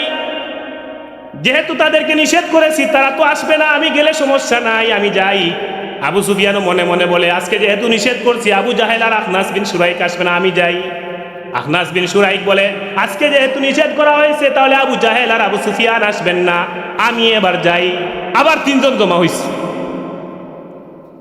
একজন মনে করতেছে আজকে যেহেতু নিষেধ করেছে, বাকি দুইজন আসবে না বলে, বাকি দুইজন একজন একজন করে তিনজনই আবার চলে আসতে পরের দিন। আবার এসে তেলাওয়াত শুনতেছে, সারা রাত তেলাওয়াত শুনছে। তেলাওয়াত শুনতে শুনতে আল্লাহর হাবিবের তেলাওয়াতের মাধুর্যে, আল্লাহর হাবিব সাল্লাল্লাহু আলাইহি ওয়াসাল্লামের তেলাওয়াতের যে আকর্ষণ, এই আকর্ষণে তারা রাত শেষ হয়ে সূর্য উদয় হয়ে গিয়েছে, ভোরের আলো ফুটে উঠেছে, বুঝতেই পারে নাই। হঠাৎ খেয়াল হয়েছে হায়রে ফর্সা হয়ে গিয়েছে, কেউ যদি দেখে ফেলে, আবার তাড়াহুড়ো করে হন্তদন্ত হয়ে চলা শুরু করছে। আবার তিনজন মুখোমুখি। এ কিরে, গতকাল না ওয়াদা দিছো আজকে আসবা না? তুমি আসছো কিছু, তুমিও তো ওয়াদা দিয়েছো। একজন আরেকজনকে দুষাদুষি করে আবার বলতেছে, তাহলে আবার ওয়াদা করো যে আগামীকাল কেউ আসবে না। বলে ঠিক আছে, আগামীকাল কেউ আসবো না। তিনজনে ওয়াদা করছে, গেছে। আবার সারাদিন মিছিল, লা তাসমাউ লিহাযাল কুরআন, হে আমাদের অনুসারীরা, তোমরা কোরআনের তেলাওয়াত শুনবা না। ওয়ালগাউ ফিহি, হই হুল্লোড় করো, মিছিল করো, শোরগোল করো। তৃতীয় দিনও আবার করে রাত হইছে। এখন আবার তিনজন বলতেছে আজকে বাকি দুইজন আসবে না, যেহেতু 2 দিন বলা হয়েছে, আজকে আসবে। আবার তিনজন এসে হাজির। তিনজন তিন দেয়ালের পাশে সারা রাত কোরআন তেলাওয়াত শুনে। এবার চিন্তা করে, যারা সারাদিন মিছিল করত, আল্লাহর হাবিবের বিরোধিতা করত, কোরআনের মুআজিজা, কোরআনের আকর্ষণ, কোরআনের তালাজ্জুজ, তারা কতটা আকর্ষিত হয়েছিল। যারা আল্লাহর হাবিবের তীব্র বিরোধী, জুআমাউ কুরাইশ, কুরাইশের লিডার যারা, নেতৃস্থানীয় যারা, তারা সারাদিন অনুসারীদেরকে কোরআন থেকে বিরত রাখতো, কিন্তু রাত হলে নিজেদেরকে স্থির রাখতে পারতো না মুহাম্মদ সাল্লাল্লাহু আলাইহি ওয়াসাল্লামের তেলাওয়াত না আসলে। বলেন সুবহানাল্লাহ। আল্লাহর হাবিবের তেলাওয়াতের আকর্ষণ কেমন ছিল যে রাত্রে তারা ঘরে বসে থাকতে পারতো না, আল্লাহর হাবিবের ঘরের কাছে এসে দেয়ালের পাশে কান লাগিয়ে আল্লাহর হাবিবের তেলাওয়াত সারা রাত শুনতে থাকতো। অথচ দিনের বেলায় কিন্তু কোরআনের বিরোধিতা। আল্লাহর হাবিব সাল্লাল্লাহু আলাইহি ওয়াসাল্লাম সারা রাত তেলাওয়াত করলেন, তারাও তেলাওয়াত শুনলো। ফজর হয়ে গেল, আকাশ ফর্সা হলো। আবার তারা তাড়াহুড়ো করে যখন বের হবে, আবার রাস্তায় মুখামুখি। এইবার বলল তিনজন, একজন আরেকজনকে বলে যে আর এরকম মৌখিক ওয়াদা হলে হবে না, চুক্তি করতে হবে। যদি আর কেউ এই চুক্তি ভঙ্গ করে তাহলে জরিমানা পড়বে। আর এটা করা যাবে না, চুক্তি করতে হবে, লিখিত চুক্তি হতে হবে। বারবার ওয়াদা ভঙ্গ করে এটা চলবে না, লিখিত চুক্তি। এই হচ্ছে কোরআনে কারীম। আল্লাহ তাআলা বলছেন, বল ইন্নামা আনা বাশারুম মিসলুকুম ইউহা ইলাইয়া। এরপরে এই একজন আরেকজনের পরামর্শ করতেছে। আখনাস বিন শুরাইক আবু সুফিয়ানকে, আবু সুফিয়ান কিন্তু পরে মুসলমান হয়েছিলেন, এই ঘটনার সময় তিনি মুসলমান ছিলেন না, পরে তিনি মুসলমান হয়েছেন মক্কা বিজয়ের দিন। তিনজনের এর মধ্যে আবু সুফিয়ান রাদিয়াল্লাহু তাআলা তিনি পরে মুসলমান হয়েছিলেন, কিন্তু এই ঘটনার সময় তিনি মুসলমান ছিলেন না। তো আবু সুফিয়ানকে গিয়ে জিজ্ঞাসা করতেছে আখনাস বিন শুরাইক, মুহাম্মদের তেলাওয়াত থেকে তুমি কি মনে করো? এটা কি সে নিজে বানিয়ে নাকি আল্লাহর পক্ষ থেকে? আসলে কোনটা বলো তো? আবু সুফিয়ান বলছেন, তুমি তো শুনতেই পাইছো, এই যে তেলাওয়াত আর এই যে বাণী, এটা সাধারণ মানুষের পক্ষে রচনা করা সম্ভব নয়। আবু জাহেলের কাছেও গিয়েছে, গিয়ে বললো এটা কি, তুমি কি মনে করো, এটা কি মুহাম্মদ নিজে রচনা করছেন নাকি আল্লাহর পক্ষ থেকে আসছে? আবু জাহেলও বলতেছে এটা আল্লাহর পক্ষ থেকেই আসছে, এটা ওহী, এটা কোরআন, এটা মানুষের পক্ষে রচনা করা সম্ভব নয়। সুবহানাল্লাহ। তাহলে আমরা কেন ঈমান আনি না? প্রশ্ন করতেছে, তাহলে আমরা কেন ঈমান আনি না? আবু জাহেল বলে, কুরাইশদের যেমন ধন সম্পত্তি আছে, আমাদেরও ধন সম্পত্তি আছে। কুরাইশরা এইটা করে, আমরা এইটা করি। কুরাইশদের এটা আছে, আমাদের এটা আছে। বিশেষ করে হাশেমি আর উমাইয়া, আবু জাহেল তো উমাইয়া বংশের, তো বলছে হাশেমিদের এইটা আছে, আমরা উমাইয়াদেরও এটা আছে। কিন্তু হাশেমিরা বলবে যে আমাদের নবী আছে, তোমাদের নবী আছে কিনা, এইটাতে তো আমরা হেরে যাব, আমাদের নেতৃত্ব চলে যাবে। এই নেতৃত্ব চলে যাওয়ার ভয়ে, নেতৃত্ব চলে যাওয়ার আশঙ্কায়, নেতৃত্বর লোভে আল্লাহর হাবিব সাল্লাল্লাহু আলাইহি ওয়াসাল্লামের প্রতি ঈমান আনে নাই। নেতৃত্বর লোভে। আজকাল আমরা তো লিডার হওয়ার জন্য খুব আগ্রহী, নেতৃত্ব মানুষের অনেক সময় দেখেন ঈমান নিয়ে টান দেয়। আবু জাহেল ঈমান আনেন নাই নেতৃত্বের কারণে, যে আমার তো নেতৃত্ব চলে যাবে, আমি উমাইয়া বংশের, আর তাকে তো নবী হিসেবে মেনে নিলে হাশিমি বংশের মধ্যে নেতৃত্ব চলে যাবে, আমাদের উমাইয়ার নেতৃত্ব থাকবে না। এজন্য উমাইয়ারা আর হাশিমিদের মধ্যে একটা প্রতিযোগিতা যুগ যুগ ধরে চলে আসছে। এখন তারা যদি বলে, আমরা যদি তাদের বংশ থেকে এই নবীকে মেনে নেই, তাহলে তারা বলবে আমাদের বংশে নবী আছে, তোমাদের বংশে নবী আছে কিনা। এইটা যেন না হয় এই জন্য তারা আল্লাহ রসুলকে, রসুল জানতো কিন্তু মুখে স্বীকার করে নাই, ঈমান আনে নাই, সারা জিন্দেগি আল্লাহ রসুলের বিরোধিতা করেছে আবু জাহেল। কিন্তু এবার দেখেন কাফের হওয়ার পরেও কোরআন কত বড় মুআজিজা, যেটা আমি বলতে চাচ্ছি, কোরআন কত বড় মুআজিজা, আল্লাহ রাসূলের রিসালাতের কত বড় দলিল। মুআজিজাগুলো হচ্ছে আল্লাহ রাসূলের দলিল, রিসালাতের দলিল। মুআজিজা মানেই হচ্ছে অক্ষমকারী, মানে এমন জিনিস যেটা শুধুমাত্র নবীরাই পারবেন, সাধারণ মানুষের পক্ষে ঘটানো সম্ভব না। তাহলে কোরআন এমন এক মুআজিজা যেটা নবী আল্লাহর পক্ষ থেকে এসেছে, এটাই প্রমাণ যে এর মতো কোনো সূরা, এর মতো 10টা সূরা, এর মতো পুরো কোরআন শরীফ মক্কার সবচাইতে ভালো আরবি গ্রামার বিদ্রোহ রচনা করতে পারে নাই। কোরআনের মতো করে কোরআন রচনা করতে পারে নাই, তারা আত্মসমর্পণ করেছে, বলতে বাধ্য হয়েছে লাইসা হাযা মিন কালামিল বাশার, এটা কোনো মানুষের কথা হতে পারে না। এজন্য কিয়ামত পর্যন্ত সবচেয়ে বড় মুআজিজা কিন্তু কোরআন, এটা মনে রাখবেন। কোরআন সবচেয়ে বড় মুআজিজা এখনো পর্যন্ত। আর কোরআনের আরেকটা অলৌকিক মুআজিজা, যে যুগ যখন আসে ওই যুগের সমস্ত তথ্য কোরআনে পাওয়া যায়। আমরা হয়তো মুসলমানরা দুর্বল, আমরা গবেষণা করি না, কিন্তু যা আবিষ্কার হয় সব কোরআনে আছে। এটা একটা আশ্চর্যের বিষয়। এখন মেডিকেল সায়েন্সের যুগ চলছে, বিজ্ঞানীরা যা আবিষ্কার করছে দেখা যায় কোরআনে আল্লাহ 1400 বছর আগে বের করে বলে দিয়েছেন। আমরা হয়তো গবেষণা করছি না, তাই বের করতে পারছি না, কিন্তু বের করার পরে দেখা যায় এই তথ্যটা কোরআনেই আছে।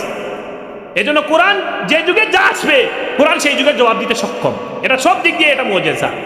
তো আল্লাহর হাবিব সাল্লাল্লাহু আলাইহি ওয়াসাল্লাম এই মুআজিজা দিয়েই বলতেছেন, ইউহা ইলাইয়া, তোমরা যারা বলতেছো মানুষের কাছে ওহী আসবে না, মানুষ নবী হতে পারে না, হে আমি মানুষ ঠিক, কিন্তু আমি নবী হিসেবে তোমাদের কাছে এসেছি, মানুষ থেকেই নবী হয়েছি, যেটা মক্কার কাফেররা অস্বীকার করেছিল। এবার আসেন আল্লাহর হাবিব সাল্লাল্লাহু আলাইহি ওয়াসাল্লামের রিসালাতের আরেকটা দলিল। তো মক্কার কাফেররা আল্লাহর হাবিবকে বিশ্বাস করতো না, নবী মানতো না, বিভিন্ন সময় বিভিন্ন প্রশ্ন চ্যালেঞ্জ করতো। এটা একটা প্রসিদ্ধ মাশহুর ঘটনা আমরা জানি, তারপরে এটা আলোচনা করা দরকার। আল্লাহর হাবিব সাল্লাল্লাহু আলাইহি ওয়াসাল্লাম শানে রিসালাতের দলিল হিসেবে এই মুআজিজা একটা কোরআনে কারিমে বর্ণিত মুআজিজা। অন্যান্য মুআজিজা হাদিস শরীফে আছে, আর কোরআনে কারিমে এই মুআজিজা, এই রিসালাতের এই দলিলটা কোরআনে কারিমে বর্ণিত আছে। আল্লাহর হাবিব সাল্লাল্লাহু আলাইহি ওয়াসাল্লামের কাছে মক্কার কাফেররা একবার আসলো, এসে বলতেছে, মুহাম্মদ তুমি তো তোমাকে নবী হিসেবে দাবি করছো, রাসূল হিসেবে দাবি করছো, আমরা তোমাকে এবার একটা চ্যালেঞ্জ দিতে চাই। এই চ্যালেঞ্জ যদি তুমি প্রমাণ করতে পারো তাহলে আমরা ঈমান আনব। আল্লাহর হাবিব সাল্লাল্লাহু আলাইহি ওয়াসাল্লাম তার দরবারে রিসালাতে মক্কার কাফেররা আগমন করলো, বলল, হে মুহাম্মদ আমরা তোমাকে এইবারের মতো আরেকটা চ্যালেঞ্জ ছুড়ছি। এই চ্যালেঞ্জটা যদি তুমি গ্রহণ করতে পারো, এই চ্যালেঞ্জটা যদি তুমি প্রমাণ করতে পারো, তুমি যদি এই চ্যালেঞ্জ গ্রহণ করে প্রমাণ করে দিতে পারো, আমরা যারা আছি আমরা তোমার নতুন ধর্ম ইসলাম ধর্ম গ্রহণ করব। আল্লাহর হাবিব সাল্লাল্লাহু আলাইহি ওয়াসাল্লাম জিজ্ঞাসা করলেন, তোমরা কি চাও, তোমাদের চ্যালেঞ্জ কি আমাকে বলো। মক্কার কাফেররা বললেন, লা ইন কুনতা সাদিকান ফাসকুক লানাল কামারা ফিরকাতাইন, হে মুহাম্মদ তুমি বলছো তুমি নবী, তুমি বলছো তুমি রাসূল, তুমি যদি রাসূল হয়ে থাকো, তুমি যদি নবী হয়ে থাকো, আমরা আজ তোমাকে চ্যালেঞ্জ করলাম, আমাদের মাথার উপরে যেই চাঁদটা দেখা যায়, ফাসকুক লানাল কামারা ফিরকাতাইন, আকাশের চাঁদকে তুমি দুই খণ্ডে বিভক্ত করো, নিসফুন আলা আবি কুবাইসিন ওয়া নিসফুন আলা কুয়াইকিয়ান, এক খণ্ড আবু কুবাইস পাহাড়ের উপরে নিয়ে যাও, আরেক খণ্ড কুয়াইকিয়ান পাহাড়ের উপরে নিয়ে যাও। তুমি যদি আকাশের চন্দ্রকে দ্বিখণ্ডিত করে এক খণ্ড আবু কুবাইস পাহাড়ের উপরে নিয়ে যেতে পারো, আরেক খণ্ডকে কুয়াইকিয়ান পাহাড়ের উপরে নিয়ে যেতে পারো, ওবাইনাহুমা হেরা, আর চন্দ্র দুই টুকরার মাঝখানে পাহাড়, হেরা পাহাড় দেখা যাবে। তুমি যদি এই চন্দ্রকে দ্বিখণ্ডিত করতে পারো, আমরা মক্কার সমস্ত কুরাইশের মানুষেরা তোমার হাতে ইসলাম ধর্ম গ্রহণ করব। চ্যালেঞ্জ করছে সে। আল্লাহর হাবিব সাল্লাল্লাহু আলাইহি ওয়াসাল্লাম বললেন, ইন ফাআলতু তুমিনুন, সত্যি বলছো তো? ইন ফাআলতু, যদি আমি এটা করে ফেলি, তুমিনুনা, তোমরা ঈমান আনবে তো শিওর? তো বলছে নাম, অবশ্যই। তো তাদের ধারণা হচ্ছে যে আল্লাহর হাবিব সাল্লাল্লাহু আলাইহি ওয়াসাল্লাম সাহির, জাদুকর। তো জমিনে জাদু করা যায়, আসমানে জাদু করা যাবে না, কারণ জমিনে যাই তারা জিজ্ঞাসা করে আল্লাহর হাবিব তা করে ফেলেন, যাই চ্যালেঞ্জ করে তাই করে ফেলেন। এর জন্য তারা এখন জমিন ছেড়ে আসমানে চলে গেছে। সবাই মিলে যুক্তি করে আসছে, পরামর্শ করে আসছে যে মুহাম্মদকে জমিনের কোনো চ্যালেঞ্জ দিলে আটকানো যায় না, যাই বলি তাই প্রমাণ করে ফেলেন। তাহলে এবার আমরা জমিন ছেড়ে আসমানে চলে যাই, আসমানে তো জাদু প্রভাব খাটবে না। আমরা যারা জাদু করি তারা জমিনে মানুষকে প্রভাবিত করি, কিন্তু আসমানের জাদু কাটবে না। এজন্য আমরা আসমানের কোনো একটা বিষয়কে নিয়ে চ্যালেঞ্জ করি। সবাই মিলে পরামর্শ করে এসে বলতেছে, ইন কুনতা সাদিকান ফাসফুক লানাল কামারা ফিরকাতাইনি, যদি তুমি সত্যিকার অর্থেই নবী হও, যদি তুমি সত্যিকার অর্থেই রাসূল হও, তাহলে আকাশের চন্দ্রকে দ্বিখণ্ডিত করো। নিসফুন আলা আবি কুবাইসিন ওয়া নিসফুন আলা কুআইকিয়ান, দুইটা প্রসিদ্ধ পাহাড়, এক আবু কুবাইস পাহাড়ের উপরে অর্ধেক নিয়ে যাও, আর কুআইকিয়ান পাহাড়ের উপরে অর্ধেক নিয়ে যাও, দূর দূরে নিয়ে যাও। মাঝখানে যেন হেরা পাহাড় থাকে, এত বড় দুই টুকরা করো। এর কাছাকাছি যেন দুই টুকরা না থাকে, দুই টুকরা পুরোপুরি যেন আমরা দেখতে পারি আলাদা হইছে। আল্লাহর হাবিব বলেন, ইন ফাআলতু তুমিনুন, সত্যি বলছো তো? এটা বললে ঈমান আনবা? বলছে, হ্যাঁ না, আমরা ঈমান আনবো, কোনো সমস্যা নাই, এটা করতে পারলে ঈমান আনবো। আল্লাহর হাবিব সাল্লাল্লাহু আলাইহি ওয়াসাল্লাম আল্লাহ রাব্বুল আলামিনের দরবারে ইলাহিতে হাত তুললেন। রাব্বুল আলামিন মক্কার কাফেররা চ্যালেঞ্জ করেছে আকাশের চন্দ্রকে দ্বিখণ্ডিত করতে, আমার রিসালাতের প্রমাণ দিতে, আমার নবুয়তের প্রমাণ দিতে। আমি আপনার কাছে চাই, আল্লাহ সুবহানাহু ওয়া তাআলা আমাকে এই ক্ষমতা দান করুন। যখন আল্লাহর হাবিব সাল্লাল্লাহু আলাইহি ওয়াসাল্লাম হাত মুবারক দ্বারা আকাশের দিকে ইশারা করলেন, ইশারা করতে দেরি হয়েছে, সাথে সাথে ইনশাক্কাল কামারা ফিরকাতাইন, আকাশের চাঁদ দ্বিখণ্ডিত হয়ে গেল। নিসফুন আলা আবি কুবাইসিন ওয়া নিসফুন আলা কুআইকিয়ান, এক টুকরা চলে গেল আবু কুবাইস পাহাড়ের উপরে, আরেক টুকরা চলে গেল কুআইকিয়ান পাহাড়ের উপরে। সুবহানাল্লাহ। ওয়া বাইনাহুমা হেরা, মাঝখানে হেরা পাহাড়। এখন এটা দেখার পরে আল্লাহ রাসূল যখন দেখলেন ইশারা করার পরে চাঁদ দুই টুকরো হয়ে গেছে, বলেন, ইয়া ফুলান ইশহাদু, ইয়া ফুলান ইশহাদু, হে অমুক, এক একজনের নাম ধরে ধরে বলতেছেন, তোমরা চ্যালেঞ্জ করছিলে না, তুমি চ্যালেঞ্জ করছিলে না, তুমি চ্যালেঞ্জ করছিলে না, ইয়া ফুলান ইয়া ফুলান ইয়া ফুলান, এরকম এক একজনকে নাম ধরে ধরে বলছেন, ইশহাদু ইশহাদু, তোমরা সাক্ষ্য থাকো, তোমরা সাক্ষী থাকো, আকাশের ছাদ দ্বিখণ্ডিত হয়ে গেছে। তোমরা যেই দাবি করেছিলে যে চাঁদকে দুই খণ্ড করে, এক খণ্ডকে আবু কুবাইস পাহাড়ের উপরে, আরেক খণ্ডকে কুআইকিয়ান পাহাড়ের উপরে নিয়ে যাব, সাক্ষী থাকো, এই দেখো আকাশের ছাদ দ্বিখণ্ডিত হয়ে গেছে। ওদের মোহ, ওদের তো দিলে শিল মারা, ফাতামাল্লাহু আলা কুলুবিহিম, তাদের অন্তরে তো আল্লাহ শিলমোহর মেরে দিয়েছেন, ঈমান তো আনবে না, ঈমান তো নসিবে নাই। এখন বলতেছে, এ মুহাম্মদ তো জমিনে জাদু করতে করতে আকাশেও জাদু করতেছে। বলতেছে, হাদা মিন সিহরি ইবনে আবি কাবশা সাহারাকুম, হে মক্কার মানুষেরা শুনো, এটা হচ্ছে মুহাম্মদের জাদু। আমরা এতদিন মনে করতাম মুহাম্মদ জমিনেই শুধু জাদু করতে পারে, কিন্তু সে যে এত বড় জাদুকর সেটা তো জানতাম না। এখন তো দেখছি মুহাম্মদ আকাশের মধ্যেও জাদু করতে পারে। সাহারাকুম, শুধু আকাশে জাদু করে নাই, চাঁদ আসলে আকাশে একটাই, বরং তোমাদের চোখের মধ্যে জাদু করে দিয়েছে। তোমরা চোখে বিভ্রান্ত হয়ে গিয়েছো, তোমাদের চোখে দেখা যাচ্ছে চাঁদ এক টুকরা এদিকে আরেক টুকরা এদিকে, আসলে চাঁদ দ্বিখণ্ডিত হয় নাই, চাঁদ দ্বিখণ্ডিত হয় নাই, তোমাদের চোখে জাদু করছে। সাহারাকুম, মুহাম্মদ তো আসমানে কিছু করতে পারছে না, তোমাদের চোখেই জাদু করতেছে। এখন চোখে জাদু করছে, এখন চোখে একটা জিনিসকে দুইটা দেখতেছে, আসলে চাঁদ একটাই। বলে এইটার প্রমাণ কি? সাধারণ যারা আছে এরা তো আসলেই দেখতেছে চাঁদ দুই খণ্ড হয়েছে, কারণ তারা আরেকটা যুক্তি বের করছে, না না চাঁদ আসলে একটা, কিন্তু চাঁদ তোমাদের চোখে দেখা যাচ্ছে দুইটা। তাহলে এটা প্রমাণ কি একটা যে আকাশে? বলে এখন মক্কার বাহিরে যারা আছে, এরা তো মক্কার বাহিরে সফরে গেছে, ব্যবসা বাণিজ্য গেছে, ওই কাফেলাগুলো যখন আসবে তাদেরকে আমরা জিজ্ঞাসা করব যে কোনোদিন তারা মাগরিবের পরে সন্ধ্যার পরে চাঁদকে দ্বিখণ্ডিত অবস্থায় দেখছে কিনা। তো তাদের তো জাদু করে নাই, এখানে যারা আছে আমাদের সবার চোখে জাদু করছে, আর মক্কার বাহিরে যারা আছে এদের চোখে জাদু হয় নাই। সুতরাং এরা আসলে আমরা জিজ্ঞাসা করবো, অমুক তারিখে সন্ধ্যার পরে তোমরা আকাশে চাঁদ দ্বিখণ্ডিত দেখেছো কিনা। মানে তারা যুক্তির পর যুক্তি বার করতেছে। কিছুদিন পরে যখন মক্কার বাহিরের কাফেলাগুলো আসা শুরু করলো, ব্যবসায়িক মানুষরা মক্কায় ঢোকা শুরু করলো, এখন কাফেলার মানুষদেরকে তারা ওই তারিখ নোট করে রাখছে আর জিজ্ঞাসা করতেছে, আচ্ছা আপনারা অমুক তারিখে কেউ কি কখনো আকাশের দিকে চাঁদের দিকে কোনো আশ্চর্য কিছু দেখছেন কিনা। মক্কার বাহিরে যারা ছিলেন, মুসাফির যারা ছিলেন, ব্যবসায়িক কাফেলার যারা ছিলেন, তারা যখন মক্কার জমিনে আগমন করলেন, মক্কার সাধারণ মানুষেরা জিজ্ঞাসা করলেন, এত তারিখে সন্ধ্যার পরে আকাশের চাঁদের মধ্যে কোনো পরিবর্তন তোমরা দেখেছো কিনা। তারা যেই সমস্ত কাফেলাকে জিজ্ঞাসা করেছে, সেই কাফেলাগুলো বলল, হে কদ রাআইনাল কামারান শাক্কা, আমরা সন্ধ্যার পরে বসে গল্প করছিলাম, সন্ধ্যার পরে বসে আমরা আলোচনা করছিলাম, মিটিং করছিলাম, এমন সময় দেখলাম আকাশের মধ্যে চাঁদ দ্বিখণ্ডিত হয়ে গিয়েছে।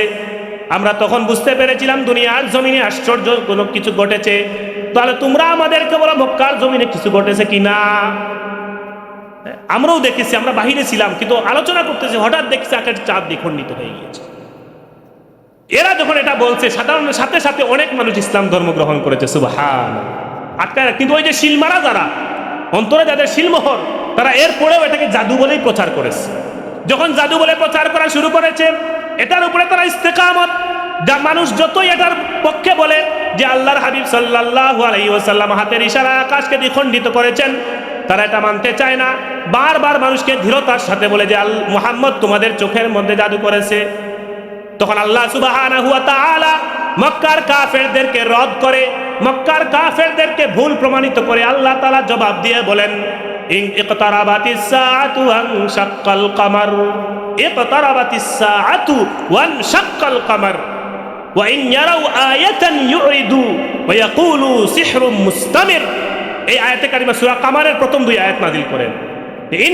ইকতারাবাতিস সাআ, কিয়ামত নিকটবর্তী হয়েছে। ওয়ানশাক্কাল কামার, মক্কার কাফেররা বলছে চাঁদ দ্বিখণ্ডিত হয় নাই, কিন্তু আমি রব্বুল আলামিন বলছি অবশ্যই অবশ্যই চাঁদ দ্বিখণ্ডিত হয়েছে। সুবহানাল্লাহ। এটা কিয়ামত পর্যন্ত এই মুআজিজার ঘটনা আল্লাহ কোরআনে কারিমে বর্ণনা করে দিয়েছে। তারা এটাকে অস্বীকার করছিল এবং তারা ওয়াইন ইয়ারাউ আয়াতান ইউরিদু, তারা আল্লাহর নবীর কাছে এসে মুআজিজা দাবি করে, নবুয়তের দলিল চায়, রিসালাতের প্রমাণ চায়। আর যখন আল্লাহ নবী রিসালাতের দলিল দিয়ে দেন, ইউরিদু, তারা অস্বীকার করে, ওয়া ইয়াকুলু সিহরুম মুস্তামির, আর বলতে থাকে এটা হচ্ছে দৃঢ় একটা জাদু। নাউযুবিল্লাহি মিন যালিক, তারা জাদু বলতে থাকে। তাহলে আল্লাহ নবী সাল্লাল্লাহু আলাইহি ওয়াসাল্লামের হাতের ইশারায় চাঁদ দ্বিখণ্ডিত হয়েছিল। আরেকটা মজার বিষয় বলি, যে চাঁদ, তারা এমন একটা বিষয় নিয়ে চ্যালেঞ্জ করেছে, চাঁদকে নিয়ে চ্যালেঞ্জ করেছে। এটা তো আল্লাহ রাসূলের রিসালাতের পরে, আল্লাহ রাসূলের রিসালাত নবুয়ত প্রকাশের পরে, রিসালাত 40 বছর বয়সে প্রকাশ পেয়েছে, ওহী নাজিল শুরু হয়েছে। নবী আরো বহু আগ থেকেই ছিলেন, জন্মগতভাবেই নবী ছিলেন। এখানেও একটা ভুল আছে আমাদের সমাজে প্রচলিত। আমরা অনেক সময় বলি আল্লাহ রাসূল 40 বছর বয়সে নবী হয়েছেন। এটা কিন্তু কথাটা সঠিক নয়। তিনি নবী তো জন্মগতভাবেই নবী ছিলেন। তাকে জিজ্ঞাসা করা হয়েছে, মাতা ওয়াজাবাত লাকান নবুওয়া, আপনি কখন থেকে নবী ছিলেন? আল্লাহ নবী বলেন, ওয়া আদামু বাইনার রূহি ওয়াল জাসাদ, আদম যখন সৃষ্টি হন নাই, আদম যখন রূহ এবং মাটি যখন আলাদা ছিল, এক হয় নাই, আমি ওই সময়ও নবী হিসেবে ছিলাম। সুবহানাল্লাহ। আল্লাহ রাসূল তো সৃষ্টিগতভাবেই নবী। 40 বছর বয়সে আসলে কি হয়েছে বলে কোরআন নাজিল হয়েছে, নবুয়ত প্রকাশ পাইছে, নবী তিনি আগে থেকেই ছিলেন। তাহলে আমাদের অনেক সময় বইগুলোতে একটা কথা থাকে যে নবুয়ত লাভ করেছেন, তাহলে আগে কি নবী ছিলেন না? আগে তো নবী ছিলেন, নবী জন্মগতভাবেই নবী ছিলেন এবং এটা সহিহ হাদিস দ্বারা প্রমাণিত। সুতরাং আল্লাহর হাবিব সাল্লাল্লাহু আলাইহি ওয়াসাল্লাম 40 বছর বয়সে নবুয়ত প্রকাশ পেয়েছে, রিসালাত প্রকাশ পেয়েছে, ওহী নাজিল শুরু হয়েছে, কোরআন নাজিল শুরু হয়েছে, দ্বীনের দাওয়াত দেওয়া শুরু করেছেন। এইটা হচ্ছে 40 বছর বয়সে। তো 40 বছর বয়সের পরে নবুয়ত দাবির পরেই তো আকাশ চাঁদ নিয়ে চ্যালেঞ্জ করেছে, চাঁদ নিয়ে চ্যালেঞ্জ করেছে। কিন্তু এই চাঁদ, এটা নিয়ে আল্লাহ রাসূল শিশুকালে খেলা করতেন। এজন্য আল্লাহ রাসূল সাল্লাল্লাহু আলাইহি ওয়াসাল্লামের ইরহাসাতের মধ্যে নবুয়তের আগের যত অলৌকিক ঘটনা, এগুলোকে বলা হয় ইরহাসাত। নবুয়তের আগের অলৌকিক ঘটনাগুলোকে বলা হয় ইরহাসাত। নবী যে নবী হবেন এর দলিল দুই ভাগে ভাগ করা হয়েছে। একটা হচ্ছে মুআজিজা, নবুয়ত প্রকাশের পরে 40 বছর বয়সের পরে, এটাকে মুআজিজা বলে। আর 40 বছর বয়সের আগের আশ্চর্যজনক ঘটনা, এগুলোকে বলা হয় ইরহাসাত। মানে মুআজিজার আরেকটা পারিভাষিক মনে করেন শব্দ আর কি, সমার্থক শব্দ। আল্লাহর হাবিব সাল্লাল্লাহু আলাইহি ওয়াসাল্লাম যে ছোট্টবেলায় চাঁদের সাথে তার স্মৃতিচারার একটা ঘটনা আছে। আল্লাহর হাবিবের চাচা আব্বাস ইবনে আব্দুল মুত্তালিব, তিনি আল্লাহর হাবিবের চাচা। আল্লাহর হাবিবের 4 জন চাচা তার নবুয়ত প্রকাশের পরে জীবিত ছিলেন। এই 4 জনের মধ্যে 2 জন ঈমান আনছিলেন। এক আব্বাস ইবনে আব্দুল মুত্তালিব রাদিয়াল্লাহু তাআলা আনহু, আর আরেকজন ছিলেন হামজা রাদিয়াল্লাহু তাআলা। এই 2 জন ঈমান আনছিলেন। আর আরো 2 জন ছিলেন ঈমান আনেন নাই। একজন হচ্ছেন আবু লাহাব, আরেকজন হচ্ছেন আবু তালেব। আবু লাহাব এবং আবু তালেব। তো আব্বাস রাদিয়াল্লাহু তাআলা আনহু তিনি বলছেন, হে মুহাম্মদ, আমি ইসলাম কেন ধর্ম গ্রহণ করেছি, আমি আপনার দিন ইসলাম কেন গ্রহণ করেছি সেটা কি বলবো? আল্লাহর হাবিব বলেন, হ্যাঁ বলেন।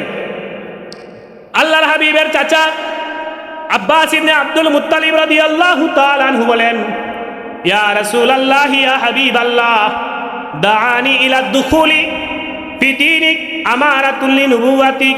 ইয়া রাসূলুল্লাহ ইয়া হাবিবাল্লাহ, আমি ইসলাম ধর্ম গ্রহণ করেছি, তার কারণ হচ্ছে আপনি যখন শিশু অবস্থায় ছিলেন, আপনার শৈশবে আমি আপনার মধ্যে নবুয়তের আলামত দেখতে পেয়েছিলাম। এজন্য 40 বছর বয়সের পরে রিসালাত প্রকাশের পরে আপনি যখন নবী দাবি করলেন, রাসূল দাবি করলেন, আমি বুঝতে পেরেছি আপনি নবী, আপনি রাসূল। আল্লাহর হাবিব সাল্লাল্লাহু আলাইহি ওয়াসাল্লাম বললেন, কোন আলামত আপনি দেখেছিলেন? আব্বাস ইবনে আব্দুল মুত্তালিব রাদিয়াল্লাহু তাআলা আনহু বলেন, ইয়া রাসূলুল্লাহ ইয়া হাবিবাল্লাহ, রাআইতুকা ফিল মাহদি তুনাগিল কমর ওয়া তুশিরু ইলাইহি বিইসবাইহি ফাহাইসু আশারতা ইলাইহি মা লা ইয়া রাসূলুল্লাহ ইয়া হাবিবাল্লাহ।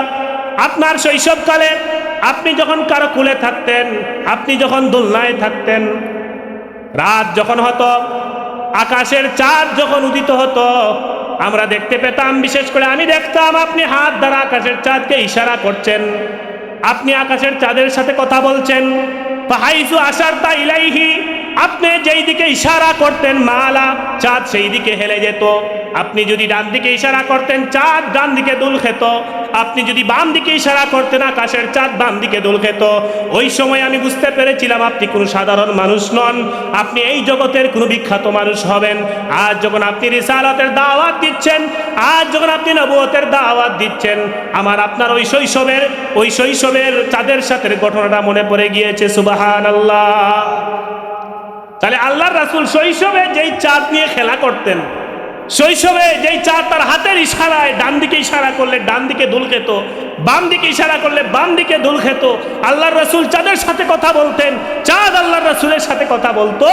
সেই চাঁদ দিয়ে তারা চ্যালেঞ্জ করেছিল যে আল্লাহর রাসূল, আপনি যদি মুহাম্মদ, আপনি যদি রাসূল হয়ে থাকেন, আপনি যদি নবী হয়ে থাকেন, তাহলে আকাশের চাঁদকে দ্বিখণ্ডিত করে দেখান। আল্লাহর হাবিব সাল্লাল্লাহু আলাইহি ওয়াসাল্লাম শৈশবে যেই চাঁদ হাতের ইশারায় দুল খেত, শৈশবের পরে নবুয়তের সময়, নবুয়ত প্রকাশের সময় হাতের ইশারায় চাঁদ দ্বিখণ্ডিত হয়েছে। সুবহান। আল্লাহর হাবিব সাল্লাল্লাহু আলাইহি ওয়াসাল্লাম তার হাত, শুধুমাত্র হাতের বরকত তার ছিল না, পা মুবারকের একটা দলিল বলি। আল্লাহ রাসূল যে রাসূল, পা মুবারকের একটা দলিল বলি। আল্লাহর হাবিব সাল্লাল্লাহু আলাইহি ওয়াসাল্লাম যখন রিসালাতের দাওয়াত দিতেন, তো তিনি বেশিরভাগ মেলায় যেতেন। এটা আবার নেগেটিভ নিয়েন না যে আল্লাহর রাসূল মেলায় যেতেন, তাহলে আমরাও যাই, মেলা যাওয়া সুন্নত। আমাদের সাধারণ মানুষ এসে আবার দলিল বের করে ফেলবে, হ্যাঁ মেলায় যাওয়া তাহলে তো সুন্নত। আল্লাহর রাসূল মেলায় যেতেন, নাউযুবিল্লাহি মিন যালিক। মেলায় যেতেন না মেলায় ওই রং তামাশা করার জন্য। আরবের মানুষটা তো জাহেল ছিল, এরা দিনই মাহফিলে জমা হইতো না, এরা জমা হইতো মেলায়। আর সেই জাহেলি কাজটা তো আমরা পাইছি। আমরাও মাহফিল দেখে মেলায় বেশি দেখি, এখানে যা আছেন মেলায় তার চেয়ে বেশি আছেন, গিয়ে দেখেন। তো মেলায় যাওয়া এটা আল্লাহর রাসূলের সুন্নত না, বরং জাহেলি কাফেরদের সুন্নত ছিল। এখন আল্লাহর রাসূল যেতেন কেন? বলে মানুষ যেখানে দাওয়াত তো দিতে হবে, যেখানে মানুষ সেখানে তো দাওয়াত দিতে হবে। এজন্য আল্লাহ রাসূল দিনই দাওয়াত দেওয়ার জন্য উকাজ মেলায় যেতেন, জুল মাজাজের মেলায় যেতেন।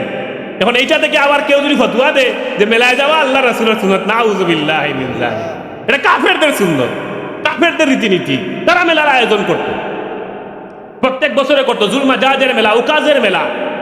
তো আল্লাহর রাসূল যেহেতু জানতেন ওই জায়গায় মানুষ বেশি জমা হবে, তাহলে দিনের দাওয়াত ওই জায়গায় দিতে হবে। গিয়ে বলতেন, কুলু লা ইলাহা ইল্লাল্লাহ তুফলিহুন, তোমরা লা ইলাহা ইল্লাল্লাহ বলো, তোমরা সফল হবে। তোমরা লা ইলাহা ইল্লাল্লাহ বলো, দুনিয়ায়ও সফল হবে, আখিরাতেও সফল হবে। এই দাওয়াত দেওয়ার জন্য আল্লাহর রাসূল যাইতেন। সাথে সাথে আবু জাহেল, আবু লাহাবও যাইতেন। আর পিছনে পিছনে তারা চিৎকার করতো আর বলতো, ইন্নাহু কাজ্জাবুন, মিথ্যাবাদী, ইন্নাহু মাজনুনুন, পাগল, নাউযুবিল্লাহি মিন যালিক। আবু লাহাব আর আবু জাহেলেরা পিছনে পিছনে এরা এই কথা বলতো, আর আল্লাহ হাবিব সাল্লাল্লাহু আলাইহি ওয়াসাল্লাম সামনে সামনে বলতেন, কুলু লা ইলাহা ইল্লাল্লাহ তুফলিহুন, হে আমার জাতি, হে আমার উম্মতেরা, তোমরা বলো লা ইলাহা ইল্লাল্লাহ, তাহলে তোমরা সফল হবে। দুনিয়ার সমস্ত মানুষ কিন্তু আল্লাহর নবীর উম্মত, ইচ্ছায় অনিচ্ছায়। আমরা হলাম উম্মতে ইজাবা, আমরা আল্লাহর রাসূলের দাওয়াত এ সাড়া দিয়েছি, ইসলাম গ্রহণ করেছি, আমরা হচ্ছি উম্মতে ইজাবা। আর বাকি যত কাফের মুশরিক, এরাও আল্লাহর রাসূলের উম্মত, কিন্তু এরা উম্মতে দাওয়াত, এদেরকে দাওয়াত দেওয়া হয়। এজন্য কেউ এর বাহিরে নাই, আল্লাহর রাসূলের উম্মতের বাহিরে কেউ না। একদল হচ্ছে উম্মতে ইজাবা, আরেক দল হচ্ছে উম্মতে দাওয়া। আমরা হচ্ছে উম্মতে ইজাবা, আল্লাহর রাসূলের দাওয়াতে সাড়া দিয়েছি। আর আরেক দল হচ্ছে উম্মতে দাওয়া, এদেরকে আমরা দাওয়াত দেব, কিয়ামত পর্যন্ত দাওয়াত চলবে এদেরকে। এজন্য আল্লাহ রাসূল বলছে, হে আমার জাতি, তোমরা লা ইলাহা ইল্লাল্লাহ বলো, তোমরা সফল হবে। আর আবু জাহেল আর আবু লাহাব এরা পিছনে পিছনে বলতো, ইন্নাহু কাজ্জাব, এ মিথ্যাবাদী, এ আমার ভাতিজা, এ মিথ্যাবাদী, এর কথা শুনো না। কিন্তু আবু তালেব ছিলেন, তিনি যদিও ঈমান আনেন নাই, কিন্তু তিনি কখনো আল্লাহর রাসূলের বিরোধিতা করেন নাই। তাকে বাধা দেন নাই, আঘাত করেন নাই, বরং সাহায্য সহযোগিতা করেছেন। এই জন্য জাহান্নামের সবচাইতে কম শাস্তি হবে আবু তালিবের। শুধুমাত্র একখানা আগুনের জুতা পরিয়ে দেওয়া হবে, কিন্তু এই আগুনের জুতা পরে মগজ উতরাইবে। ভাতে যেরকম ফুটন্ত হয়ে গেলে ভাত যখন আমরা জাল দিই, জাল দেওয়ার পরে যখন ভাত কি হয়, সিদ্ধ হয়ে যায়, তখন পানি টকবক করে ফুটতে থাকে। ওই আগুনের জুতা পরায় মাথার মগজ টকবক করে ফুটবে। এই হচ্ছে সবচেয়ে কম আযাব। তাহলে বাকি অবস্থা কি হবে চিন্তা করে নেন। নাউযুবিল্লাহি মিন যালিক। শুধু ঈমান আনেন নাই বলে, কিন্তু আল্লাহর রাসূলের খেদমত করেছেন, আল্লাহ রাসূলের সেবা করেছেন। আল্লাহ রাসূলের 8 বছর বয়স থেকে 50 বছর পর্যন্ত প্রায় 42 বছর অভিভাবকত্ব করেছেন। তাকে মক্কার কাফের আঘাত করতে দেন নাই, তিনি জীবিত থাকা অবস্থায় সরাসরি আঘাত করতে পারে নাই।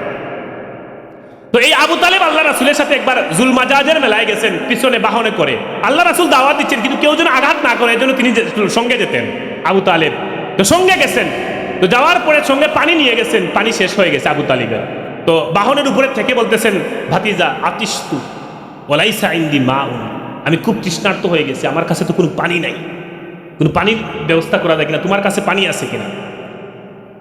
আল্লাহর হাবিব সাল্লাল্লাহু আলাইহি ওয়াসাল্লাম যখন জুলমাজাজের মেলায় চাচা আবু তালিবকে নিয়ে গেলেন, চাচা আবু তালিব বললেন, হে আমার ভাতিজা, আমার সঙ্গে যে পানি নিয়ে এসেছিলাম, পানি তো শেষ হয়ে গেছে, লাইসা ইনদি মাউন, আমার কাছে কোনো পানি নাই, অথচ আমি খুব তৃষ্ণার্ত, কোনো পানির ব্যবস্থা করা যায় কিনা।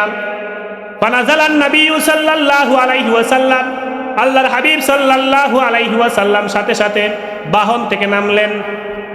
ওয়া দারাবা বিকদামিহিল আরদা, আল্লাহর হাবিব সাল্লাল্লাহু আলাইহি ওয়াসাল্লাম তার পা মুবারক দ্বারা মাটিতে আঘাত করলেন, পা দিয়ে মাটিতে আঘাত করলেন।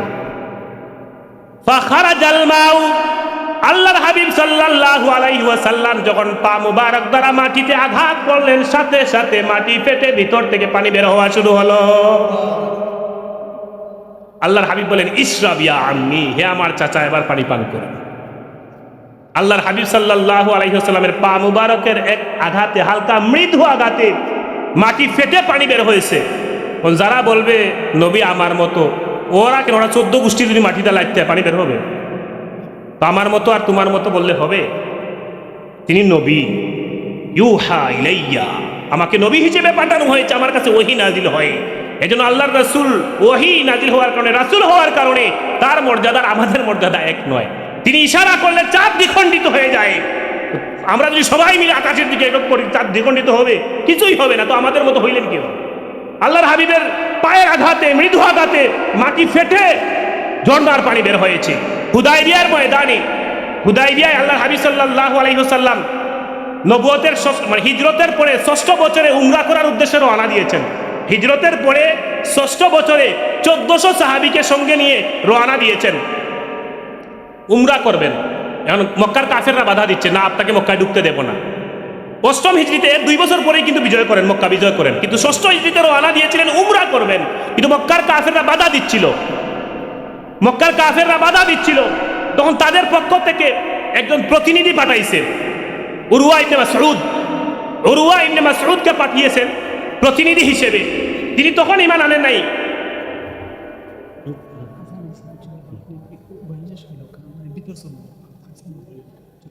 বয়ান শেষ করি কেন, কিতাব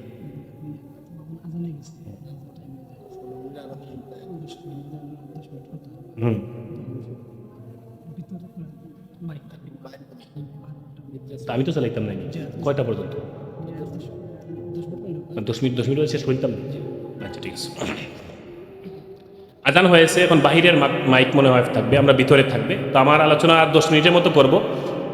তো সংক্ষেপে আমি বলছি, উরওয়া ইবনে মাসউদ তিনি মক্কার প্রতিনিধি হিসেবে আসছেন, পরে মুসলমান হয়েছেন। 6ষ্ঠ হিজরিতে কিন্তু মুসলমান ছিলেন না। তিনি আসছেন আল্লাহর হাবিব সাল্লাল্লাহু আলাইহি সাল্লামের সাথে মক্কার প্রতিনিধি হিসেবে কথা বলতে, যে আমি দেখে আসি মুহাম্মদের সাথে আমি কথা বলবো। তিনি এখন আসছেন, আমি তার সাথে কথা বলবো যে মক্কায় এখন ঢুকা যাবে না, চুক্তি করব আমরা। তিনি পরবর্তী বছর উমরা করতে আসবেন, এরকম একটা চুক্তি করবো। আরো 10-12টা চুক্তি শর্ত ছিল।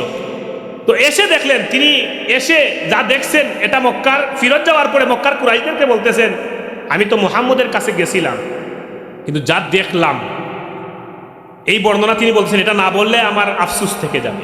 তো তিনি কি বলতেছেন, উরওয়া ইবনে মাসউদ বলছেন, আয় কওম, হে মক্কার মানুষেরা শুনো, ওয়াল্লাহি আল্লাহর কসম করে বলি, লাকাদ ওয়াফাততু আলাল মুলুক, আমি তোমাদের মক্কার প্রতিনিধি হয়ে দুনিয়ার বহু রাজা বাদশার দরবারে গিয়েছি।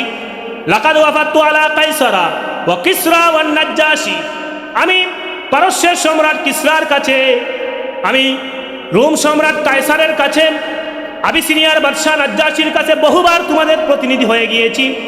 কিন্তু আজকে তোমাদেরকে একটা ঘটনা বলতে চাই, ওয়াল্লাহি আল্লাহর কসম করে বলি, ইন রাআইতু মালিকান কাত্তু ইউআযিমুহু আসহাবুহু মা ইউআযিমু আসহাবু মুহাম্মাদিন সাল্লাল্লাহু আলাইহি ওয়াসাল্লাম মুহাম্মাদা।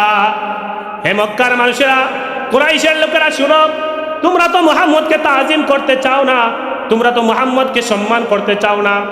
কিন্তু আমি যখন হুদায়বিয়ার ময়দানে গেলাম, হুদায়বিয়ার ময়দানে যাওয়ার পরে দেখলাম মুহাম্মদের সাহাবীরা মুহাম্মদকে এমনভাবে তাজিম করছে, এমনভাবে সম্মান করছে।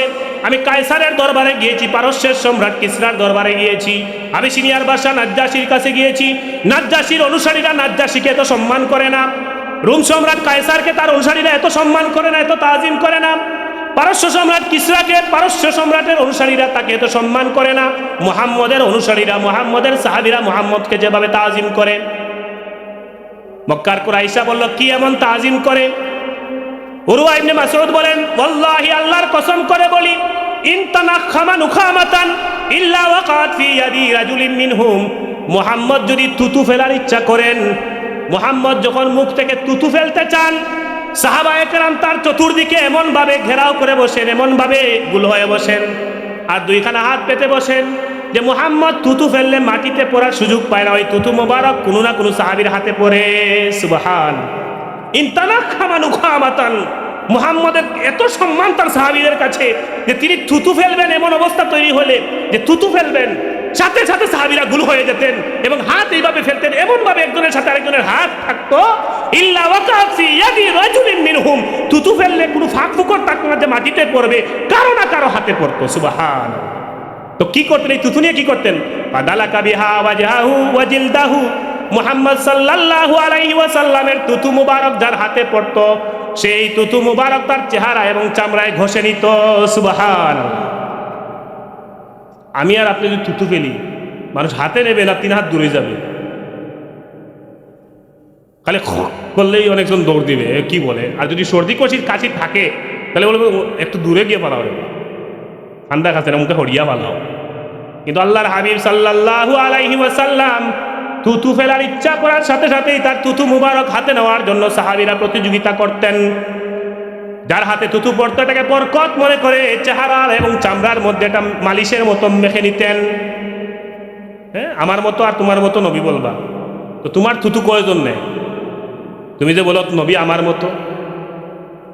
ওয়াইজা আমারাহুম ইবতাদাউ আমরাহা, আল্লাহর হাবিব সাল্লাল্লাহু আলাইহি ওয়াসাল্লাম যখন সাহাবীদেরকে বলতেন এই কাজটা করো, কে কার আগে করবেন প্রতিযোগিতা শুরু করে দেন। সুবহানাল্লাহ। ওয়াইদা তাওয়াদ্দা কাদু ইয়াক্তাতিলুনা আলা ওয়াদুইহি, আল্লাহর হাবিব সাল্লাল্লাহু আলাইহি ওয়াসাল্লাম যখন ওযু করতেন, ওযুর পাত্রে একটা পাত্রে পানি নিয়ে ওযু করতেন, সাহাবায়ে কেরাম আবার চারপাশে গুল হয়ে বসতেন। ওযু শেষ হওয়ার সাথে সাথে ওযুর পানি কে নিবেন তা নিয়ে এমন ভাবে প্রতিযোগিতা শুরু হতো, মনে হয় যুদ্ধ শুরু হয়ে গিয়েছে। ওযুর পানি নিয়ে পান করার জন্য, শরীরে মাখার জন্য সাহাবায়ে কেরাম প্রতিযোগিতা শুরু করে দিতেন। আর আমরা ওযু করতে গিয়ে গায়ের পানি আরেকজনের উপরে পড়লে ওযু করতে হয় ভালো না, ওযু করা দেখলে না, জিন্দগিতে ওযু করা ইচ্ছে হয়, পানি ভরি যায় কিতা লাগে। তা আমার আপনার ওযুর পানি আরেকজন কি পছন্দ করে? নবী আমার মতো না, নবী আমার মতো বলবা। আল্লাহ রাসূলের ওযুর পানি নিয়ে সাহাবায়ে কেরাম কাদু ইয়াক্তাতিলুনা আলা ওয়াদুইহি, হাদিসে আসছে যে তারা মনে হতো যুদ্ধ শুরু হয়ে গেছে, যুদ্ধ, কার আগে কে ওযুর পানি নিবেন। আর আমার আপনার ওযুর চিটা একটু উপরে পড়লে বিরক্ত হয়ে বলে, হ্যাঁ ওযু করে এখনো শিখো নাই, ওযুর পানি উপরে পড়ে কেন? যদিও ওযুর পানি না পাক না, এটা মায়ে মুস্তামাল, এটা নিয়ে রাগারাগি করার দরকার নাই, কিন্তু আমরা সহ্য করি না। আর আল্লাহর হাবিব সাল্লাল্লাহু আলাইহি ওয়াসাল্লামের ওযুর পানি নেওয়ার জন্য সাহাবায়ে কেরাম প্রতিযোগিতা করতেন। এরপরে আল্লাহর হাবিব সাল্লাল্লাহু আলাইহি ওয়াসাল্লামের ব্যাপারে তিনি বলছেন ওয়ামা ইউহিদ্দুনা ইলাইহিন নাযরা তাযীমান লাহু। আল্লাহর হাবিব সাল্লাল্লাহু আলাইহি ওয়াসাল্লামের দরবারে রিসালাতে সাহাবায়ে কেরাম যখন উপস্থিত হন মাথা নিচু করে তাকান, কখনো চেহারার দিকে